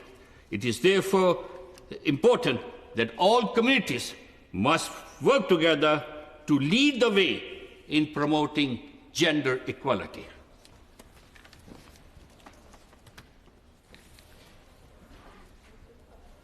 My Lords, well over 20 years, I have worked extensively on human rights, women economic empowerment, and education of children. I strongly believe that these are the important areas which will promote gender equality in an ever-increasingly globalized world. I'm always very proud to stand in this House and speak on International Women's Day, and I thank Baroness Shields for today's important debate. The United Nations says that our planet should be 50-50 by 2030. In essence, we need to achieve gender parity. We have already achieved so much, but much more remains to be achieved. We now have our second female Prime Minister, which is another landmark for the United Kingdom. As more and more women are able to achieve their goals and the glass ceiling is slowly beginning to be eroded, it shows that women can reach the top if they work hard. And it is this pursuit of more women in powerful roles that we should celebrate and embrace. Around 50% of the world population does not have a voice of its own. Then we are not going to have the world we could and should have with a more balanced and equal society in all its forms. As the Sustainable Development Goals show, there is still a great need to help many women in the world today who do not have the kind of lives that they should have. They are not able to go about their daily lives without discrimination, which holds them back from their goals, their desires, and their dreams, and truly achieving their potential. This is why Goal 5 is to achieve gender equality and empower all women and girls. It is to be commended that DFID's work in shaping the SDGs and the continued policy of promoting gender equality means the UK is at the forefront of pursuing an equal world free from discrimination. The UN's focus on the world of work and economic empowerment, helping women to become equal players on a level playing field, will have benefits for all.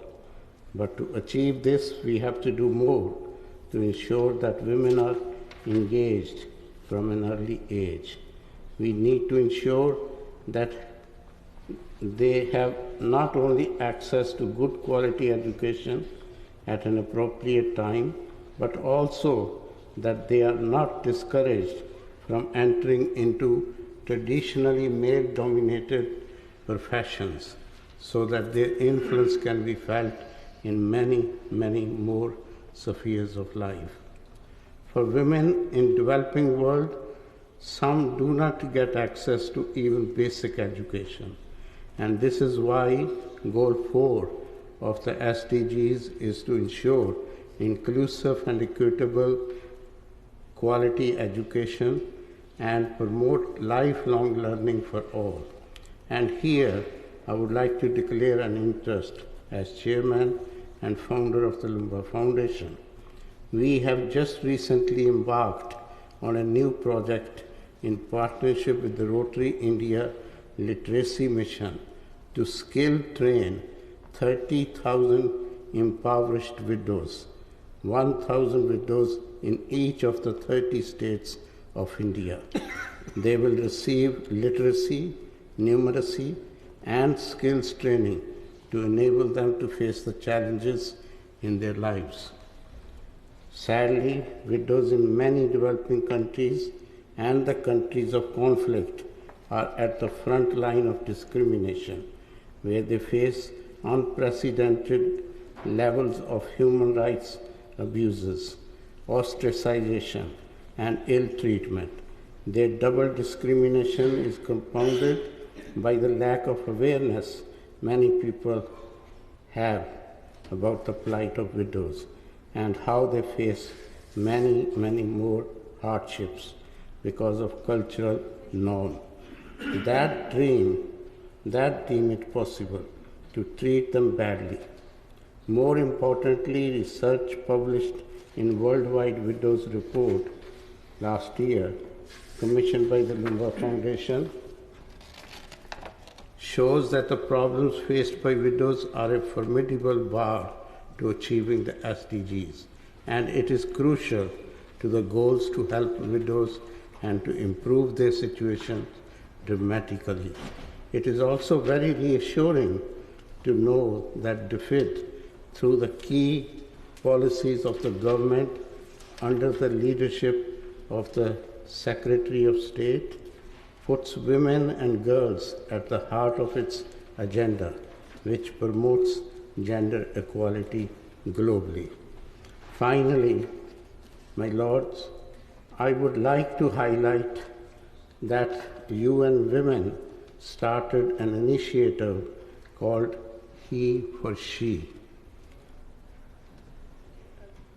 Women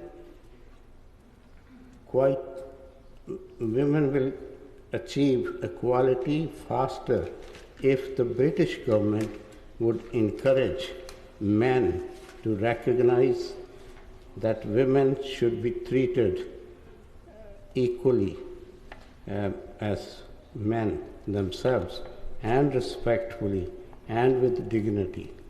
It is strange, if I may bring this to everybody's attention, that out of some 30 speakers here today, there are only 5 men. My Lords, can I also congratulate my noble friend, the Minister, Baroness Shields, for bringing this important debate to the floor of the House and to mark International Women's Day, and indeed for her excellent introduction. This year, as we've heard, the UN theme is Women in the Changing World of Work, a title as fitting now as it would have been on the first International Women's Day over 100 years ago. Since then, there have been huge steps towards gender equality in this country and in many places around the world, with women increasingly carving out a space in public life and obtaining vital civil and employment rights. My Lords, we should be proud of the progress made in this country. We have record numbers of women going to university. Girls are outperforming boys at school and staying in school longer. But despite this, the 1970 Equal Pay Act, as I think it was Baroness Donoghue said, women in the UK still earn 19.2% less than men. A large part of the discrepancy is due to higher numbers of women in part-time work or taking time out of work to have children. But this is not the full story. Women working full-time still earn 9.4% less than men. Equal pay for work of equal value does not ring true when women's work is still overwhelmingly undervalued and concentrated in lower paid sectors. Women dominate the lowest end of the pay scale and hold 59% of minimum wage jobs. This, my Lords, must change. And as my noble friend Baroness Brady said, businesses are key to this. My father, who sadly died when I was in my early 20s, always said to me, getting a good education is the key. It unlocks doors and nobody can take this away from you. How right he was. But this is no less important for women and girls living in poverty around the world.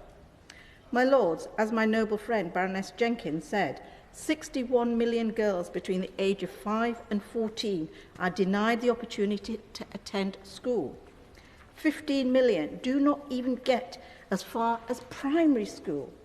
This is a global disgrace and shows how far leaders are from achieving the Sustainable Development Goal 4, which, as we've heard, is inclusive and equitable education for all by 2030. There are a whole host of reasons for this. Gender roles in the home, violence against girls, forced marriage and early pregnancy. But one blindingly obvious reason remains. Globally, education is hugely underfunded. UNESCO estimates that an additional $39 billion in education funding will be needed each year to achieve SDG 4 by 2030. The UN theme on women and work focuses specifically on unlocking the potential of women in the workplace across the planet by 2030. We all know that this will never happen if we fail to increase girls' participation in education as well as the quality of that education. As I've already said, the impact of education on improving women's economic empowerment is unparalleled. This is aided by DFID's investment in family planning services from 90 million in 2010 to extra spend to 195 million per year since 2013. This UK aid has enabled 9.9 million more women to use modern methods of family planning. Key, my Lords. UK aid by DFID is key, and I'm delighted that it's a Conservative government that have promised to deliver 11 million children a decent education, including 5.3 million girls. But, my Lords, more still needs to be done. Despite UK aid to education, aid to global education has declined in recent years, and so has progress, particularly for the most marginalised girls in the most isolated communities. DFID must ensure that education remains a key priority. It has a great opportunity to demonstrate this commitment through greater support to the Global Partnership for Education later this year. The GPE does fantastic work to strengthen education systems and get girls in school and learning. Lastly, I want to touch upon food. Food and good nutrition are the building blocks for further opportunity and educational attainment. Undernutrition can have a devastating impact on the physical, cognitive and mental development of women, girls and in the unborn child. Now, when I talk of undernutrition, I'm not talking about starvation during famine or war, but often hidden deficiencies of crucial nutrients which lead to stunting, wasting and reduced immunity to diseases. When I visited Pakistan, I saw, for instance, and I saw where the UK gives significant aid each year, there are 423,000 children who die before their 5th birthday, and nearly half the children suffer from stunted growth and wasting. Many, my lords, are young girls. And 500 million women are affected by anemia worldwide.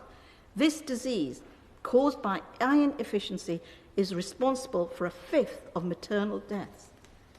In 2017, women should not be dying simply because they do not have the proper nutrients to sustain their bodies during pregnancy.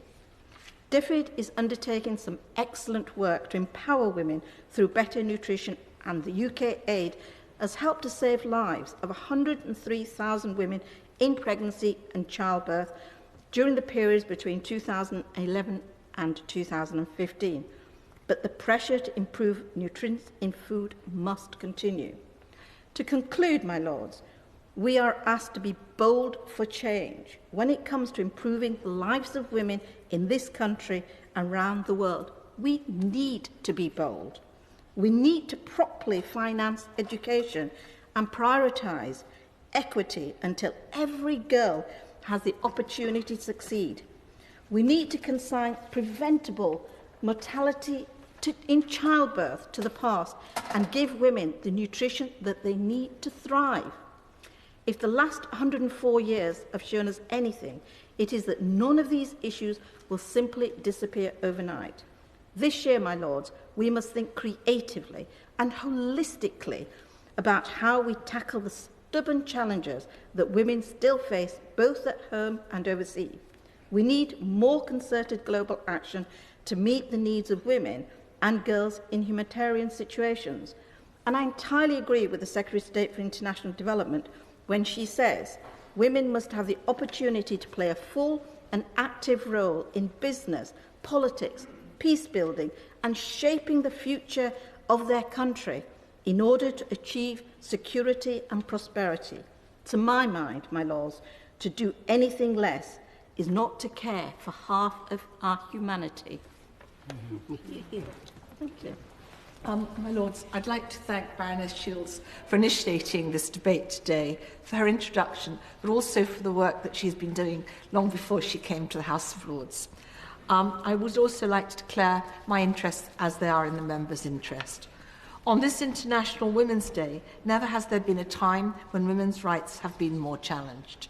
What does Brexit mean for women? My Lords, another threat to women in the UK as a result of the referendum with Britain leaving the European Union.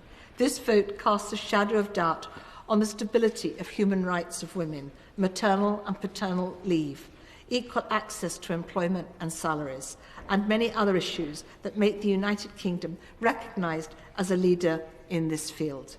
Countries have followed us. Many women around the world have united to ensure for more balanced rights. Women on topics ranging from equal access to education, medical services, and to including setting up 30% club councils and others, and in America looking to us for equal pay and parity. My Lords, I hope that we do not lose any of these over the next few years. My Lords, since 1915, the question of women's rights in areas of conflict and post-conflict times have posed many obstacles. Many countries and people have worked very hard over the last 100 years to get some resolution on the issue of women being used as a tool of war. There has been a focus to involve women in the peace talks and at every level. 5 years ago, with the support of the Secretary of State Hillary Clinton and Foreign Secretary Lord William Hague, we saw a more concrete developments at the UN and Concords ratified by countries in the United Nations. During this time, Britain has made very great commitments on PSVI and not to attend peace talks if they can without women at part of the peace table, including local women, because without local women, nobody knows the real requirements of what a community needs.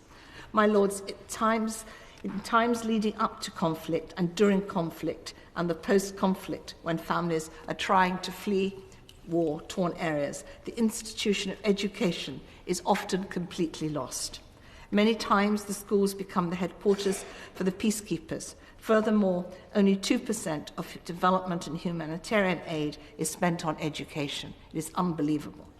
Furthermore, what does that say to all of those families and individuals who have been disrupted not by their own way of life? Millions of people are deprived of education. My lords, education is crucial wherever you are in the world. It is as crucial as food and nutrition. Without education, the future has negative consequences to those victims who we would love to see them become survivors and to continue a life. It is difficult to make up a lost education to the children. Women and children, my lords, suffer the most during global displacement. My lords, the numbers of displaced people has not been as high since 1945.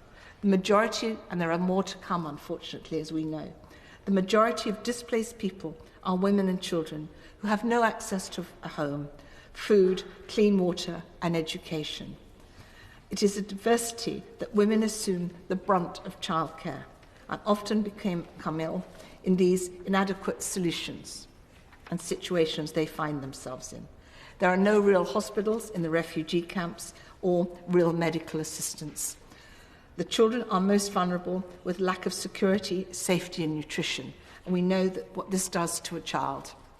My lords, every day that a child misses proper education and nutrition, their long time life is marred.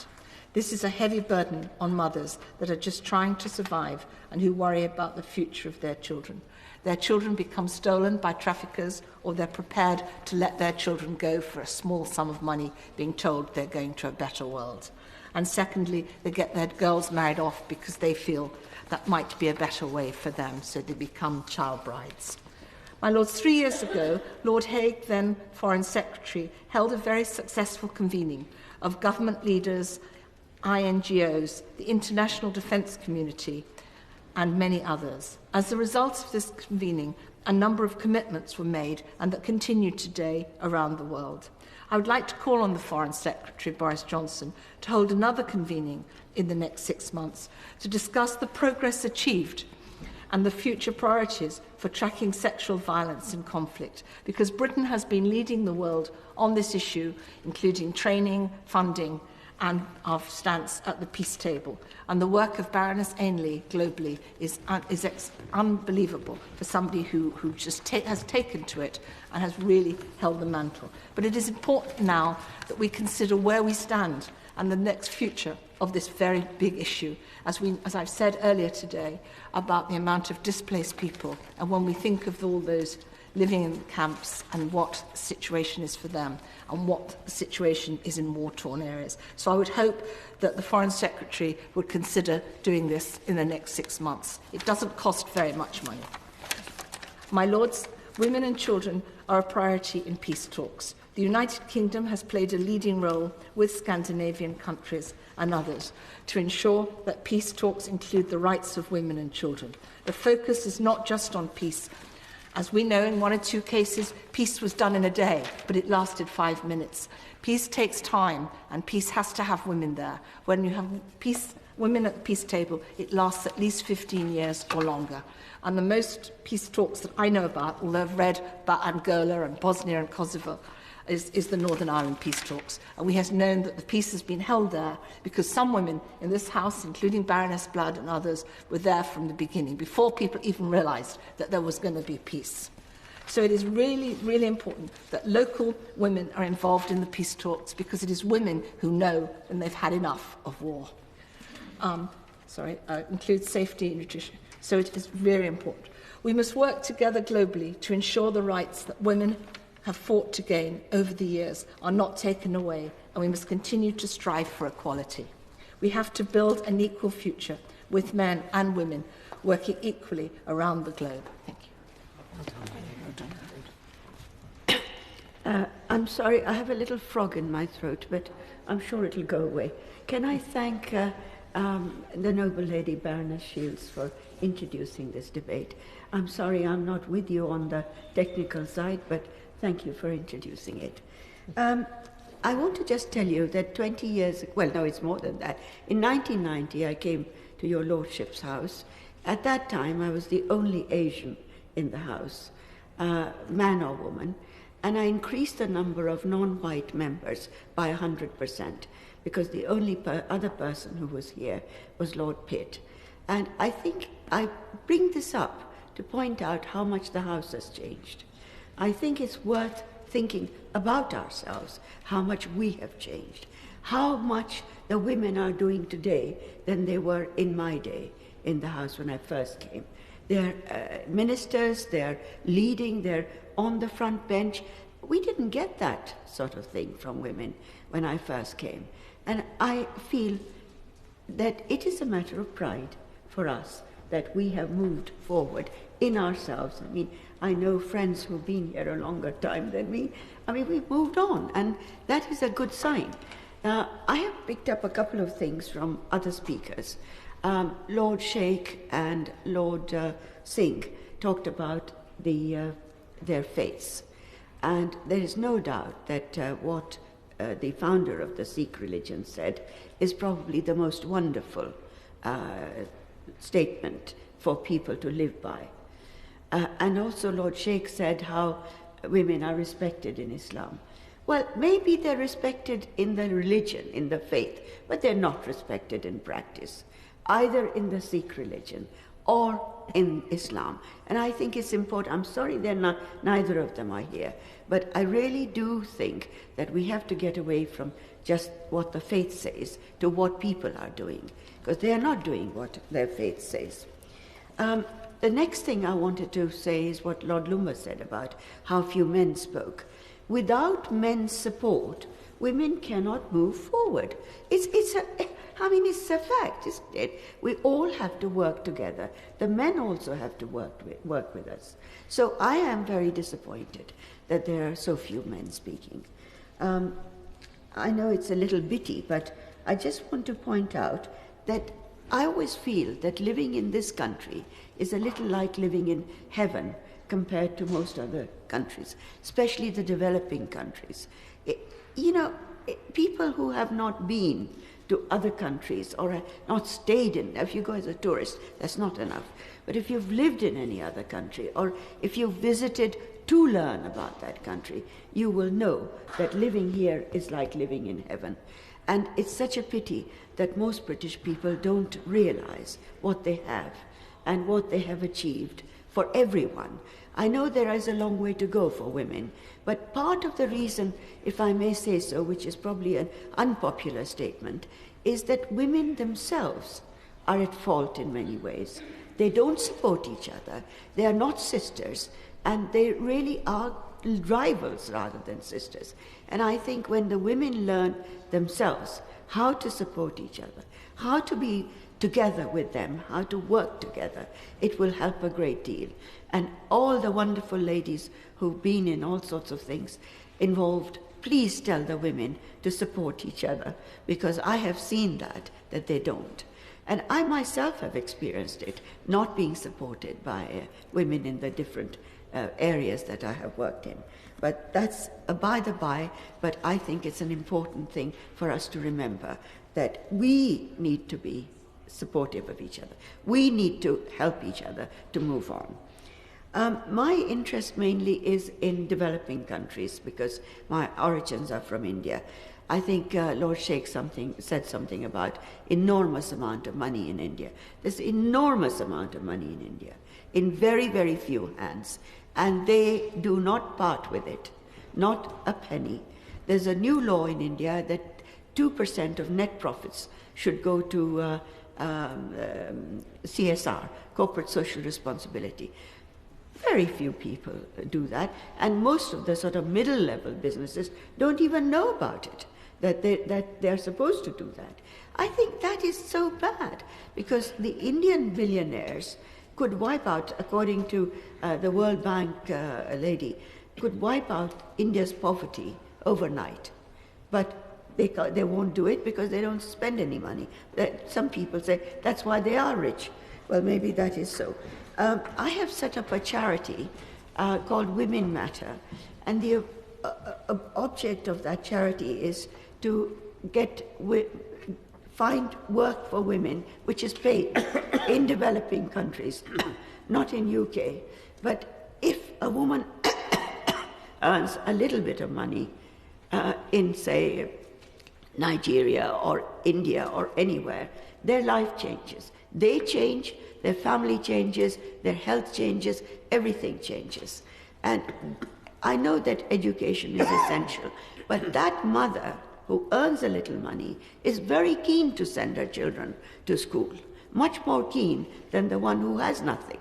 You see, there is no self-awareness in women in developing countries. They do not realize that they're worth anything because they've been told from birth they're worth nothing. And it is extremely important that we work with getting them access to some economic empowerment, because with that comes self-awareness, self-respect, and also understanding what their family needs. I'll give you an example of that. Bangladesh. Now, Bangladesh isn't a remarkable country, because we all know that it isn't. It hasn't got a remarkable government. We all know that as well. But do you know what's happened to Bangladesh? We've got all these garment factories, and the girls and women are all working in those garment factories. It's better than India on every major tick box. Better education, better food, better in family planning, and better, of course, in economic terms. I mean, there is an example for you. You don't need the governments. You need women access to finance, money, because everything runs with money. So please, everyone, think about that and see what you can do to get women some work. My Lords, it is a real pleasure and a privilege for me to participate in this International Women's Day debate, and to thank Baroness Shields for highlighting the importance we must take in promoting gender equality here and across the world. It is a day to celebrate the social, economic and cultural and political achievements of women. Aspirations are to create a world where women and girls can find role models and mentors in the careers they are interested in, and inspire others to become leaders regardless of their gender, and of course challenge male-dominated industries. Last year, leaders across the world pledged to take action as champions of gender parity, not only for International Women's Day, but for every day. The World Economic Forum predicts the gender gap will not close until 2186, a very long time, my Lords, to wait. So I'm sure we all agree bolder actions are required to accelerate gender parity here and across the world. Asking for parity, yes, but where the real action is making it happen and making real tangible progress, where incremental milestones can be achieved. It is pleasing to note the Footsie 350 will see women occupying 33% of the board, but we'll still have to wait another 3 years for that to happen. Interestingly to note, though, the disparity of women in executive rather than non-executive positions, which has seen a greater improvement. It is about supporting a voluntary approach, I feel, to improve boardroom diversity rather than a rigid mandatory quota system, which I think works better and is more acceptable. In achieving a radical change in the number of women in executive positions, business leaders need to have a level of insight in their own organisations in terms of the restrictions and lack of support does inhibit female progression. Good practice would see regular reviews embedded in workplace policies and practices so businesses can invest in their female workforce and promote leadership and management development. And I congratulate those forward-thinking CEOs and business leaders who are the drivers of that change. My Lords, we have a devolution agenda in progress, and with this early progress, we must ensure we embed equally representation and commitment. The Northern Powerhouse is part of a wider drive to put more money, more power, more local decision-making in the hands of local authorities.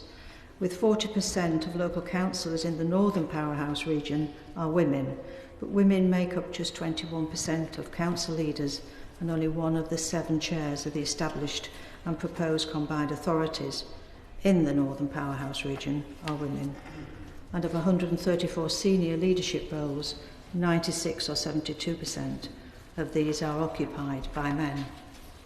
The Northern Powerhouse brings together clusters of authorities as part of that decision-making process. This is a unique opportunity to shape for the future.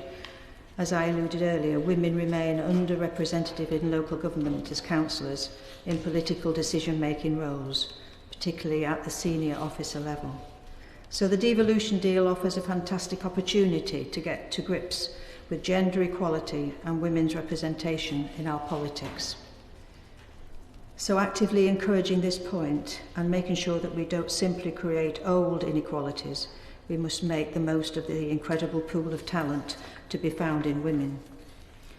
International Women's Day is a fantastic opportunity to take stock, to recognise the progress that has been made and celebrate the amazing women past and present who have fought battles and continue to fight every day all around the world in many difficult and dangerous situations in very dangerous countries in the name of equality, where barriers are huge, particularly overcoming poverty and a lack of access in education, and many suffering violence on a day-to-day basis.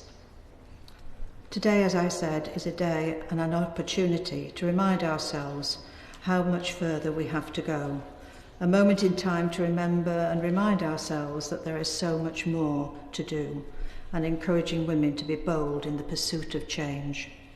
So, my lords, the mission continues to raise aspirations, promote mentoring and championing role models by creating a network of aspiring, emerging and pioneering women and girls, holding a quote, "You can be what you want to be." My lords, it is important for our children and grandchildren to see day to day, whether at school, work or home, the principles of equality and fairness in action as well as in public life, to see a lasting change here in the UK and internationally. Lords, I rise to speak in this debate to welcome the 10th anniversary of my noble friend Baroness Corsten's report into women in the criminal justice system. Although International Women's Day should be a cause of celebration, there are still too many women incarcerated around the world, including in the UK. Therefore, the Corsten report remains relevant. The women's prisons population in England and Wales more than doubled between 1995 and 2010, from under 2,000 women to over 4,000. The numbers have since declined by over 10%, from 4,279 women in April 2012 to 3,821 in April 2016, according to the Prison Reform Trust, whose briefing I acknowledge for this debate. But the UK has still one of the highest rates of women's imprisonment in Western Europe. The 43 recommendations by Baroness Corsten provided a roadmap for women-specific criminal justice reform. The aim was that of systems change, of a distinct, radically different, visibly led, strategic, proportionate, holistic, women-centred integrated approach. To achieve this change, 5 key areas are essential. Expansion of and sustained funding for women's centres in the community as one-stop shops to prevent women entering or returning to the criminal justice system. Liaison and diversion schemes to be extended and rolled out nationally to divert women away from custody into support. Specialist community support, including mental health support and accommodation for women affected by the criminal justice system. I very much welcome the Homelessness Reduction Bill currently before this House, which obliges local authorities to take into account and advise women who need housing on leaving prison. Currently, women are systematically deemed intentionally homeless for going to prison and get no help on release in too many cases. Only with more supported accommodation can the cycle of repeat offending be halted. Sentencing reform with greater use of alternatives to custody and women's community support services. And crucially, coordinated, joined-up working between all agencies involved in the lives of women affected by the criminal justice system. My Lords, I'm grateful to the campaign group Women in Prison, who have this week published the review of the Causton report, 10 years on. It calls for a joined-up approach that takes into account the root causes of women's offending. Only by ensuring appropriate housing, mental health support and gender-specific women's community support services can real progress continue to be made. It is now increasingly understood that prison is rarely a necessary, appropriate or proportionate response to women who get caught up in the criminal justice system. Over half of women in prison have been victims of domestic or sexual violence. Over half have experienced abuse or neglect as a child, and a third grew up in care. Serious mental health problems are endemic in women's prisons and are often a response to trauma. 84% of women's prison sentences are for non-violent offences, such as theft, that are often related to poverty and addiction. They do not pose a threat to the public. Most women serving short prison sentences are back in prison within a year. A prison place costs £42,000 per year, over 10 times more than a community sentence of £3,000. So prison makes no sense on economic or rehabilitative grounds, and I would argue makes the situation worse for women and their families. A few weeks in prison, on remand or sentenced, is enough time for a woman to lose her home, job and children. When women leave prison, 6 out of 10 have no home to go to, and 9 out of 10 have no employment. 9 out of 10 children with a mother in prison are forced to leave home to go into care or live with relatives. In 2016, 22 women died in prison, 12 took their own lives, the highest number on record. 21% of self-harm in prison is by women, although they account for only 5% of the total prison population. The last 10 years have seen progress in certain areas of the criminal justice sector in relation to women, notably the network of one-stop-shop women's centres established following the Causton report.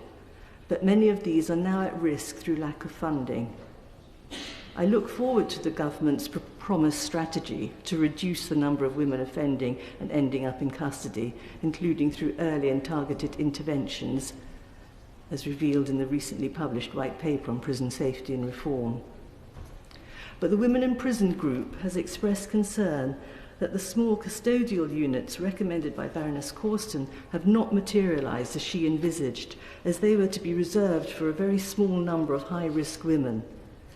There is concern that the planned community prisons will be built in addition to the existing estate and will as such serve to increase prison places for women. More work needs to be done with sentences.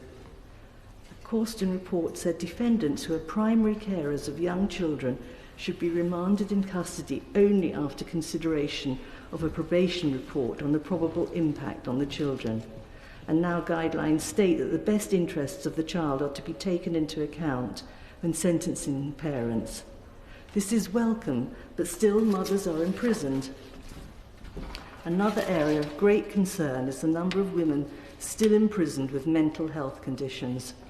Baroness Causton recommended that sentencers must be able to access timely psychiatric reports and fail to remand in custody or sentence if not available.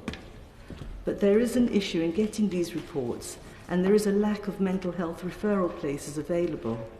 So judges or magistrates are likely to remand someone who is in the community and at risk of further offending due to their mental health issues, rather than refer to more appropriate treatment.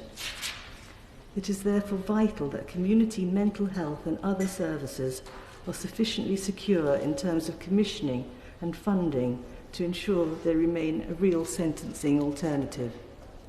So, my lords, I thank the noble Baroness, Lady Shields, for securing this debate and conclude that 10 years on, the need to encourage government to implement the excellent report by my noble friend Baroness Causton remains essential. Let us be bold for change. My lords, I too want to thank the noble Baroness Shields for securing this debate, and I'd like to concentrate on a subject that I know she's worked hard on. That is the harmful effects of pornography on young girls and women not just in the UK but across the world. My Lords, this country is leading the fight on safeguarding, and other countries are watching what we do to combat this invasion of every part of our global society.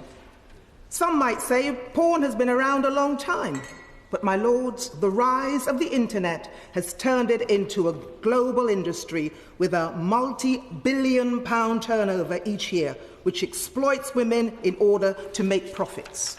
My Lords, pornography is having a major impact on a large number of young girls here in the UK who say it has a negative effect on their lives, on how they're perceived and treated in society.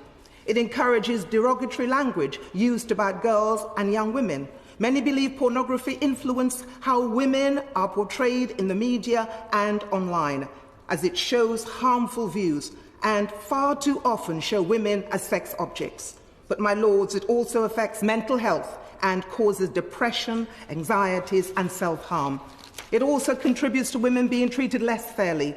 It creates unrealistic expectations of what women's bodies are like. It normalises aggressive or violent behaviour towards women.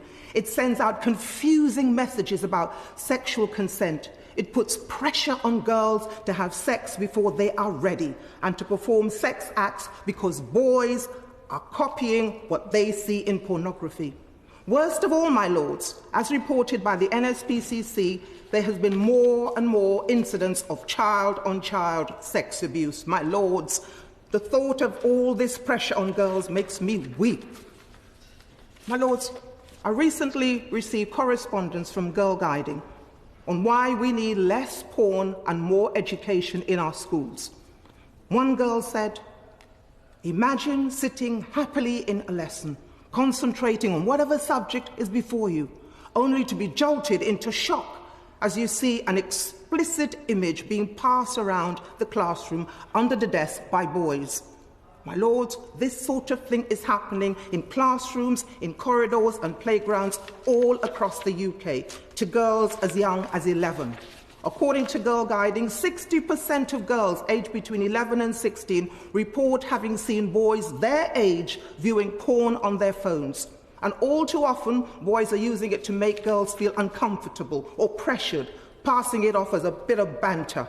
But, my Lords, we need to identify this behaviour for what it is: sexual harassment used as a weapon to bully, hurt and intimidate others, because it gives boys the impression that it's normal to be violent, dominant, and to act in a forceful way around girls, both during sex and in their wider relationships.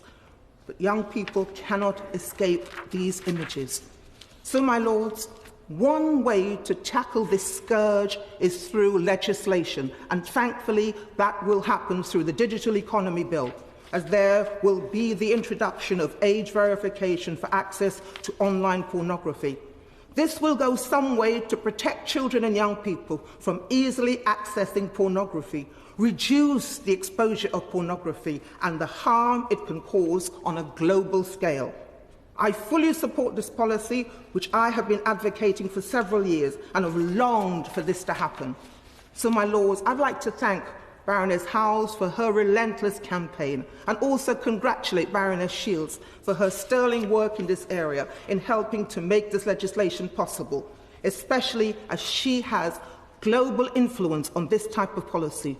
She's made a promise to me and to this House that that would happen, so I thank her for keeping that promise.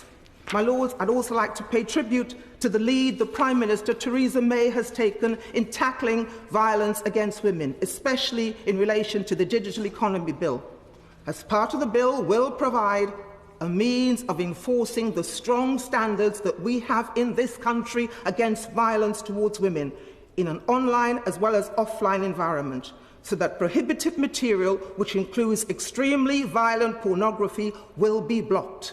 It would be good to hear the ministers that can confirm this, because any suggestion that we wanted to make space for violence against women as entertainment in an online environment would clearly send out quite the wrong message, fostering a world in which this violence could become more and more normal and more acceptable.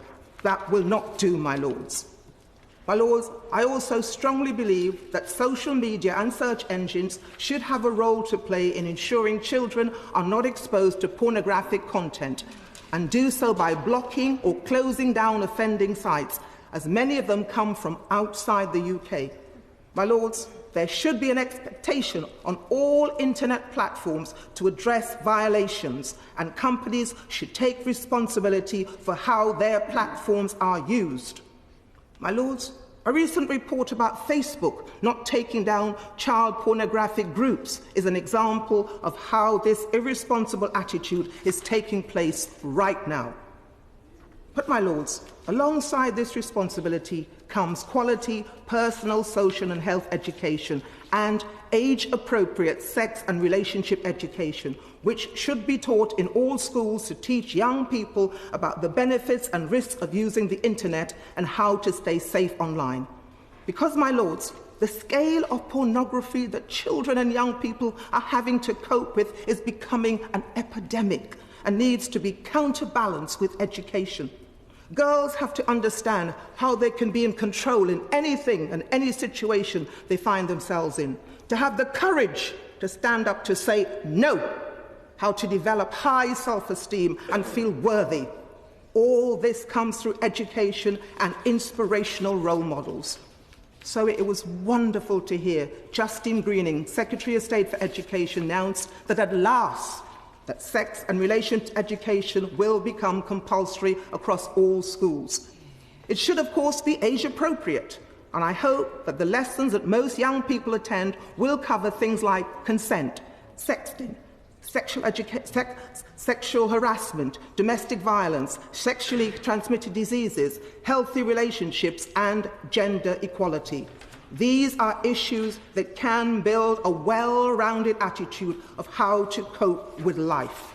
My lords, although the subject today is about women and girls, it is the effect of porn on boys and young men and their attitudes to women which is deeply concerning, because it's women who bear the brunt of emotional, sexual and domestic violence. Unless we get a grip and wake up to the dangers facing society, we will leave behind a terrible legacy which will echo across generations to come. Therefore, we must be bold global leaders in the field of helping to protect, inspire and motivate girls and women to have the courage to stand up for themselves and not to be forced into doing things they are uncomfortable with. Never. That's why that, my lords, should be our legacy to girls and women everywhere across the world. There can't be many speeches in the House of Lords which begin with a mention of disposable nappies. So this may be a first. But I do so today because I think it helps to illustrate the theme of my speech. I only became aware in October last year, when she died, of the name of Valerie Hunter Gordon, who had been an army wife living in suburban Surrey in the late 1940s. She had 2 babies, a third on the way, and I think she went on to have 6 children. She was borne down by domestic drudgery, because in those days, the old-fashioned nappies, toweling, she soaked them in chlorine, washed them, dried them in a mangle, and ironed them. And she did the maths. 7 nappies a day, 7 days a week, 52 weeks a year, about 2,500 soiled nappies for every baby. So then she had her light bulb moment. She created her own nappies, a disposable pad inside a waterproof garment. And it was a great success for her and for her friends, who had created a great demand for these disposable nappies. So she went to commercial companies to try to interest them. And she got no interest at all. And you have to ask, how is it that these companies showed no interest? How is it that in America, the land of inventiveness and enterprise, nobody had even thought of inventing disposable nappies. And of course the answer is very simple, because in those days companies were run entirely by men who had never ever changed a soiled nappy before. As I said, I only became aware of the name of Valerie Hunter Gordon when she died in October last year. 4 days later, another remarkable woman died in Japan, Junko Tabe. She had wanted to be a climber, to conquer the highest mountains in every country in the world. But in Japan, women were told they have to stay at home. But she was not having it. So somehow she managed to join an all-male climbing club, although many of the men refused to climb with her. So in 1969, she set up a ladies' climbing club, and 6 years later, she climbed Mount Everest. Which brings me to another lady who died very recently, Margaret Pereira, another remarkable woman who conquered her own metaphorical Everest. She was a brilliant forensic scientist, and she joined the Metropolitan Police Forensic Science Laboratory. She became an expert in the analysis of blood, crucial in investigating criminal cases, and vital before the introduction of DNA analysis. And she was involved in many famous and notorious criminal cases. But in those days, women didn't go to court because it was thought unsuitable for women to be involved in sordid cases. She said she wants to go to court, and she was told, you can't, women don't do that kind of work.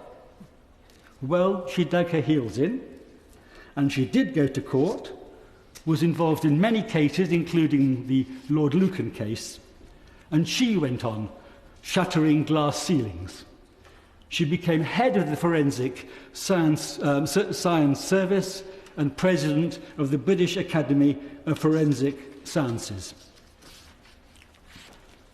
Finally, my lords, I want to mention just two other extraordinary women who died recently. One was the intrepid journalist Claire Hollingworth. It was her brilliant scoop in 1939, spotting German troop movements on the Polish border, which in effect announced to the world the start of the Second World War and gives a whole new meaning to the phrase breaking news. And the other person, referred in a speech earlier today by Baroness Ford, is our former friend and colleague in this place, Rachel Hayhoe Flint. Let me just read to you, if I may, the opening paragraph of the obituary. When she was a young girl, Rachel Hayhoe was playing cricket in the middle of the road with dustbins for wickets. Suddenly the police rolled up and everyone scattered. She said, "They hauled my brother and all his friends out from behind various hedges and wrote down their names. Then I came out and said, 'Do you want my name, please, because I was playing cricket as well?' And the policeman said, 'Oh no, I don't. Girls don't play cricket.' Well, in the end, she took on the cricket establishment, hitting it for 6. She was a pioneer of women's cricket, she captained England, and she got the MCC to admit women. All these women, in their own way, broke through the glass ceiling for others to follow. They show us how tenacity and determination can break down barriers of prejudice and discrimination, whether of gender, race, sex, religion, disability. They were and are great role models.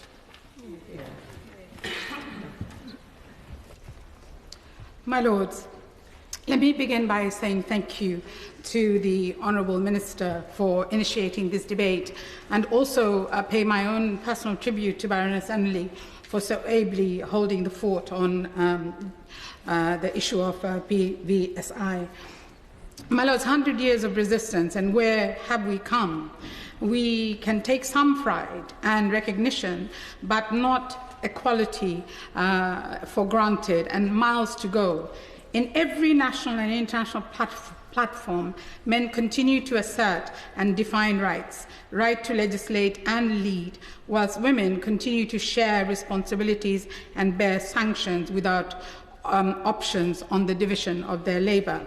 The 2017 theme, Be Bold for Change, is a call for action for gender equality. Since January 2017, this year, we have the emergence of a new bold resistance. Again yesterday, across the world, women have demonstrated that they are prepared to challenge the status quo, stand in solidarity in opposing division and hate. New hope for activism have emerged in the guise of the movement to resist the new agenda of nationalism on the rise. Women are organizing from every corner of the globe, standing shoulder to shoulder, knowing that changes may yet take more time, nonetheless prepared for the long battle ahead for sanity and justice. Those of us who marched against the attack on Iraq were plagued with a sense of defeat at not being able to stop our government for the onward march to destroying world peace. If there were any such doubts about the validity and impact before the Women's March began in January 21st, such reservations were vociferously answered by all the women standing together in the world. On 21st of January, women and men marched throughout the world. Millions reclaimed their towns and cities with over 600 marches, including the one in London, estimated to be the largest coordinated demonstration in history. This new phenomenon is extraordinary in its ambition and inspirational in its message of hope, standing together against hatred. So there is a boldness in the air. Despite the many barriers stated by my noble friend Baroness Howells and noble Lady Jenkins, there are changes afloat across the world in many countries. I was inspired, truly inspired, by the many women leaders I've met this year, particularly in Morocco, UAE, Turkey, and Sudan, and including US, where remarkable women are visibly active, leading government departments, universities, businesses, and NGOs in their country, just as many of our women are doing so in the UK. Many amongst them are dealing with the current global refugee crisis. And having visited with a group of parliamentary colleagues a small refugee camp in Athens earlier, I cannot comprehend the condition of Syrian women and their families fleeing their war-torn conflict zones. Women and girls make up 50% of the refugee population, facing an insurmountable challenges, particularly if they're fleeing with their children alone, if they're pregnant, disabled, or elderly. Many human rights defenders have become anonymous in the face of humanitarian catastrophe. Although my family and I have experienced war, it is not possible for me to comprehend the level of desolation of modern warfare. So we will have to remain resolute that alongside providing security, shelter, basic needs, we have to remain vigilant and continue to ensure services are available to protect women against rape, early marriages, violence, and abuse. In regards to this work, I'd like to pay my tribute to two particular organizations this year. A women-led organization, Global One, in Lebanon, who's working in Lebanon, and Islamic Relief for their persistence in so many danger zones, in particular for supporting vulnerable women in refugee camps. And also Dr. Sheikha Al-Maskari, a much respected UAE businesswoman who I've had the pleasure of getting to know, who has dedicated her time and energy and personal funding to numerous refugee camps, and I salute them all. Bringing matters home, my lords, women NGOs have suffered massive from government cuts this last year. And amongst the casualties were two iconic women's organizations in Tower Hamlets, closed down directly, I believe, as a result of male leadership and local authorities not valuing or understanding the needs of BME women, discarded with disdain for women's empowerment. I would also wish to reiterate the vanguard of women's organizations, Southall Black Sisters, New Asian Women's Project, amongst many other women's organizations, women's empowerment projects, have seen drastic cuts in their programs, rendering vulnerable women hopeless and helpless sometimes.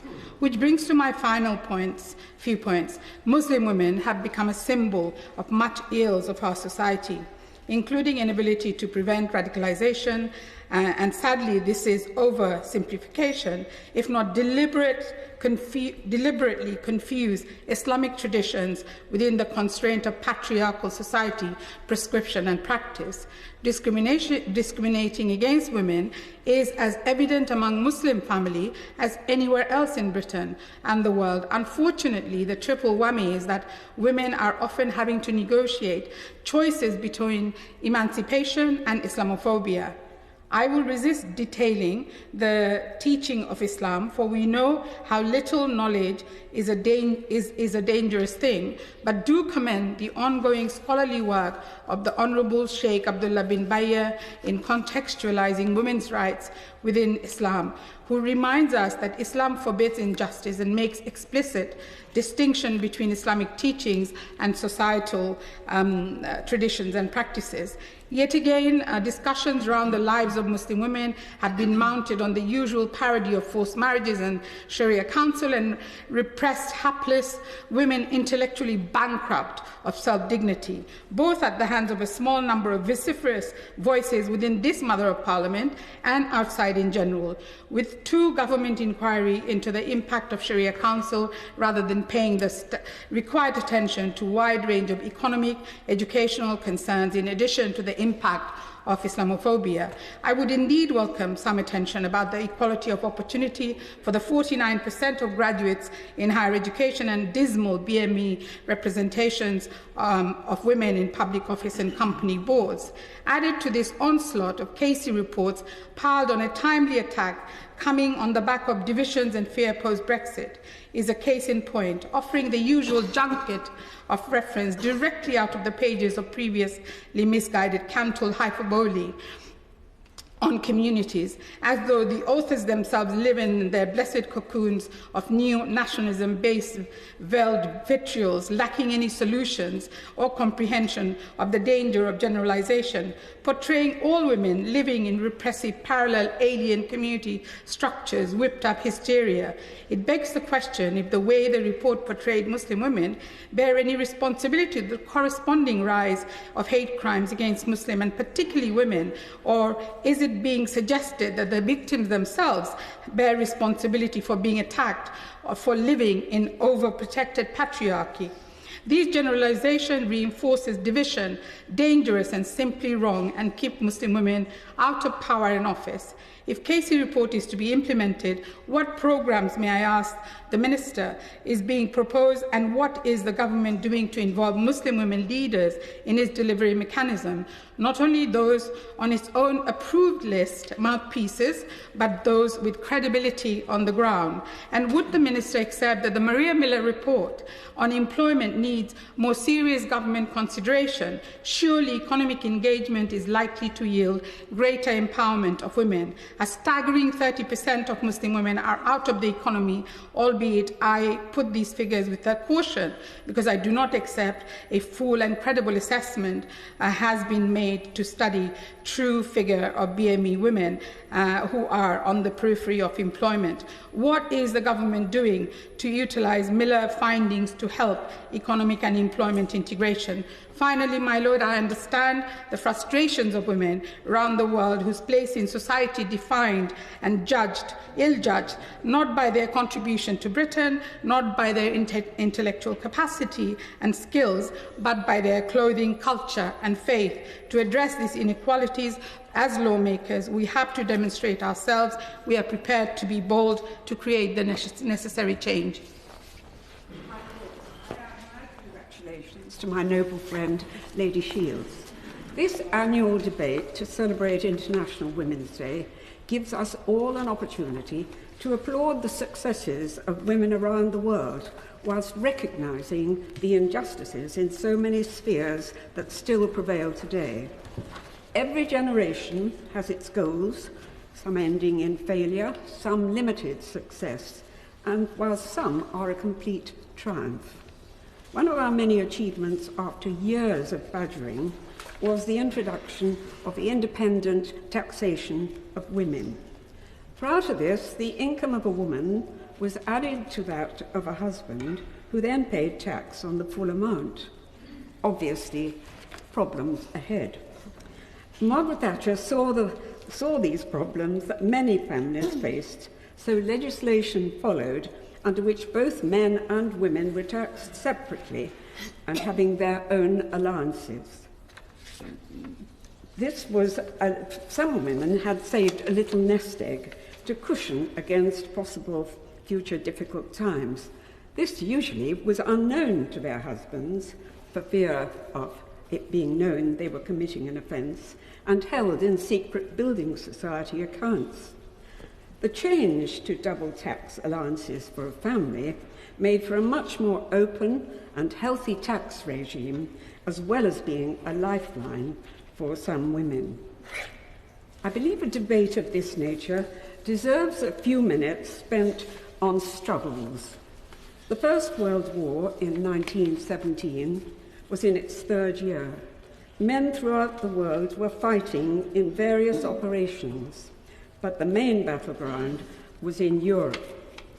Strangely, this gave women worldwide a release from the constraints of the home and freedom to serve their country and hold important roles in the community. The battle for universal suffrage continued worldwide. In 1917, Canada passed the Wartime Election Act, allowing the vote for the wives, widows, mothers, and sisters of soldiers serving overseas. This was the first time women had been allowed to vote at a federal level in Canada. 1917 also saw the foundation of the Women's Indian Association, which went on 2 years later to obtain a partial suffrage. A goddaughter of Queen Victoria and daughter of the Maharaja of Punjab was a major suffragette who majored on the idea of no taxation without representation to fight her battle. The same year, amidst the fall of the Romanovs, the Russian League of Women's Equality obtained suffrage for women from the provisional government, which happily survived into the communist era. British men were stuck in the hellhole that the trenches had become. Women were not only keeping the home fires burning, but developing into a mighty force locally and nationally. Emmeline Pankhurst and all those courageous women who fought the long and hard battle for universal suffrage were upping their fight and suffering hardship and derision in the process. The international theme for this year, as we've heard, is Be Bold for Change. These women face a barrage of abuse, and they're from those who are happy with the current situation and wanted no change. These were certainly bold women. My lords, as an optimist, I always see a glass half full and marvel at successive generations who have continued the fight and gained progress, even if too slowly. But now the pressure is irrepressible, and in all aspects of life, women hold position of seniority. Today, it is difficult to open a newspaper without reading of some woman being appointed to a high-flying position. Last week, the Foreign Secretary appointed a senior envoy to fight sexual discrimination worldwide, and I was particularly pleased to note that the headline did not even refer to her as a woman. On Tuesday, an article predicted that the gender gap is closing and that women graduating from 2020 could be the first to close the gender gap. My lords, if this is so, it would indeed be a triumph, even if it has taken decades to achieve. I believe that the pressure must never stop, otherwise we will slip backwards, particularly in some communities where women are seen by men as chattels, treated without respect and in some cases with physical violence. There are many unacceptable behaviours that continue in this country that shame our society. Each year in the past, the noble Baroness Lady Rendell has spoken of the horrors of female genital mutilation, bringing public attention to these appalling practices.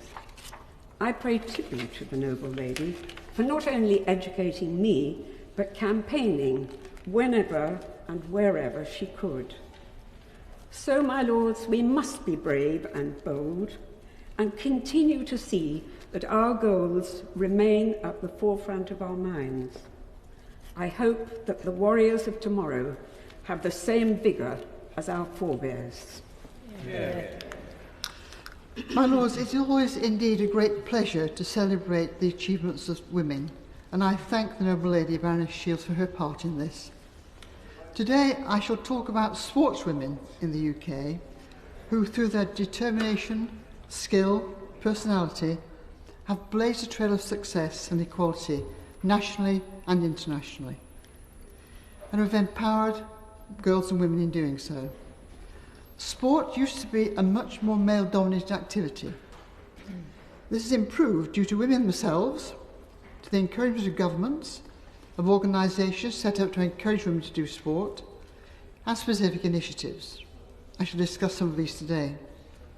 Even some sports which were once dominated totally by men have become female-orientated, such as rugby and boxing. We're not totally successful in providing examples of good practice entirely, but the drive is there. Before I go on, I want to, like the noble Lord Sherborne, to pay tribute to my friend and my cricketing comrade, Baroness Rachel Hale-Flint. I had the honour of welcoming her into your Lordship's house after a maiden speech. We were on opposite sides, both cricket-wise and politically. We got on, we had jokes, and we respected each other. Rachel was an example of providing global inspiration through her sports and also through her enterprise and leadership in boardrooms. Her record is quite extraordinary. An England international in both cricket and hockey. Honorary life member of the MCC, that male bastion.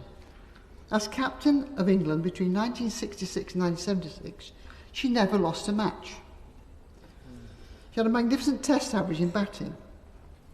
Not only, though, a great sportswoman, but a great charity fundraiser. President of the Lady Taverners, of which I am a member, and which raises funds to enable young people to play sport, young disabled people to play sport. She was remarkably a director of Wolverhampton Football Club and a board member of the England-Wales Cricket Board, one of the two first women. In the House of Lords, as a Conservative peer, she was influential in regulating ticketing, amongst other things. She was very funny, a great after-dinner speaker, and not always, I'm glad to say, terribly well behaved. Rachel was a phenomenon whose legacy is not only her influence on girls in sport, but in encouraging women to continue their careers working with sporting institutions. She would be sad to know that a recent report by Women in Sport shows that the FA, the RFU, and the England and Wales Cricket Board are at risk of losing government support because they do not employ enough women in senior positions. It's not just about statistics, about meeting targets. It's about understanding that women contribute positively to boards in all fields, in industry, in business, charities, sport, and so on. Women are essential, I think, to have on boards, and it has been proved so by research.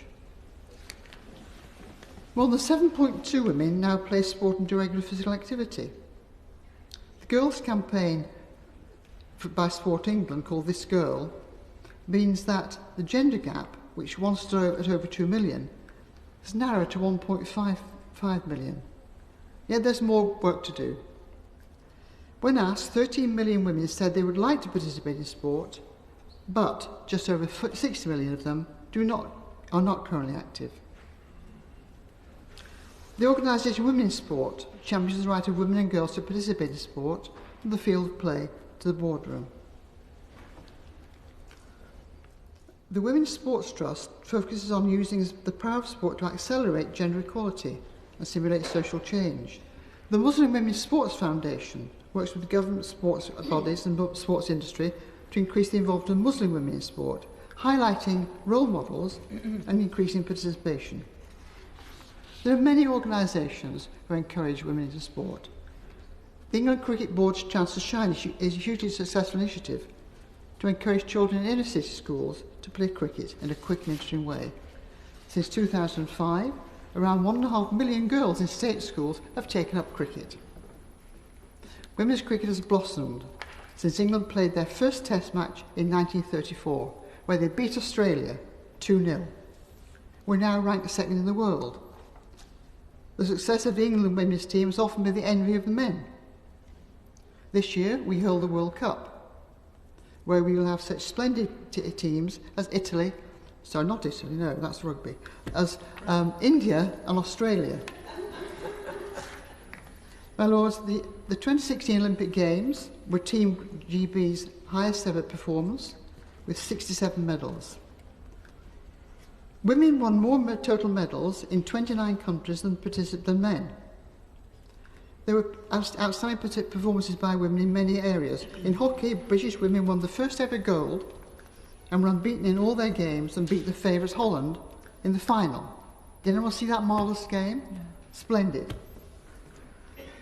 And I do not have time to go on to talk about athletics, rowing, sailing, equestrian events, gymnastics, boxing and other sports where women thrived.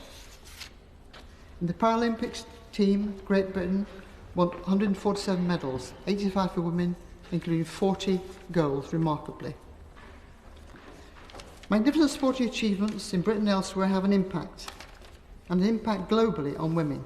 They're tokens of courage, of persistence, of I can do it for women all over the world. To overcome gender inequality, women need confidence, self-esteem and high goals.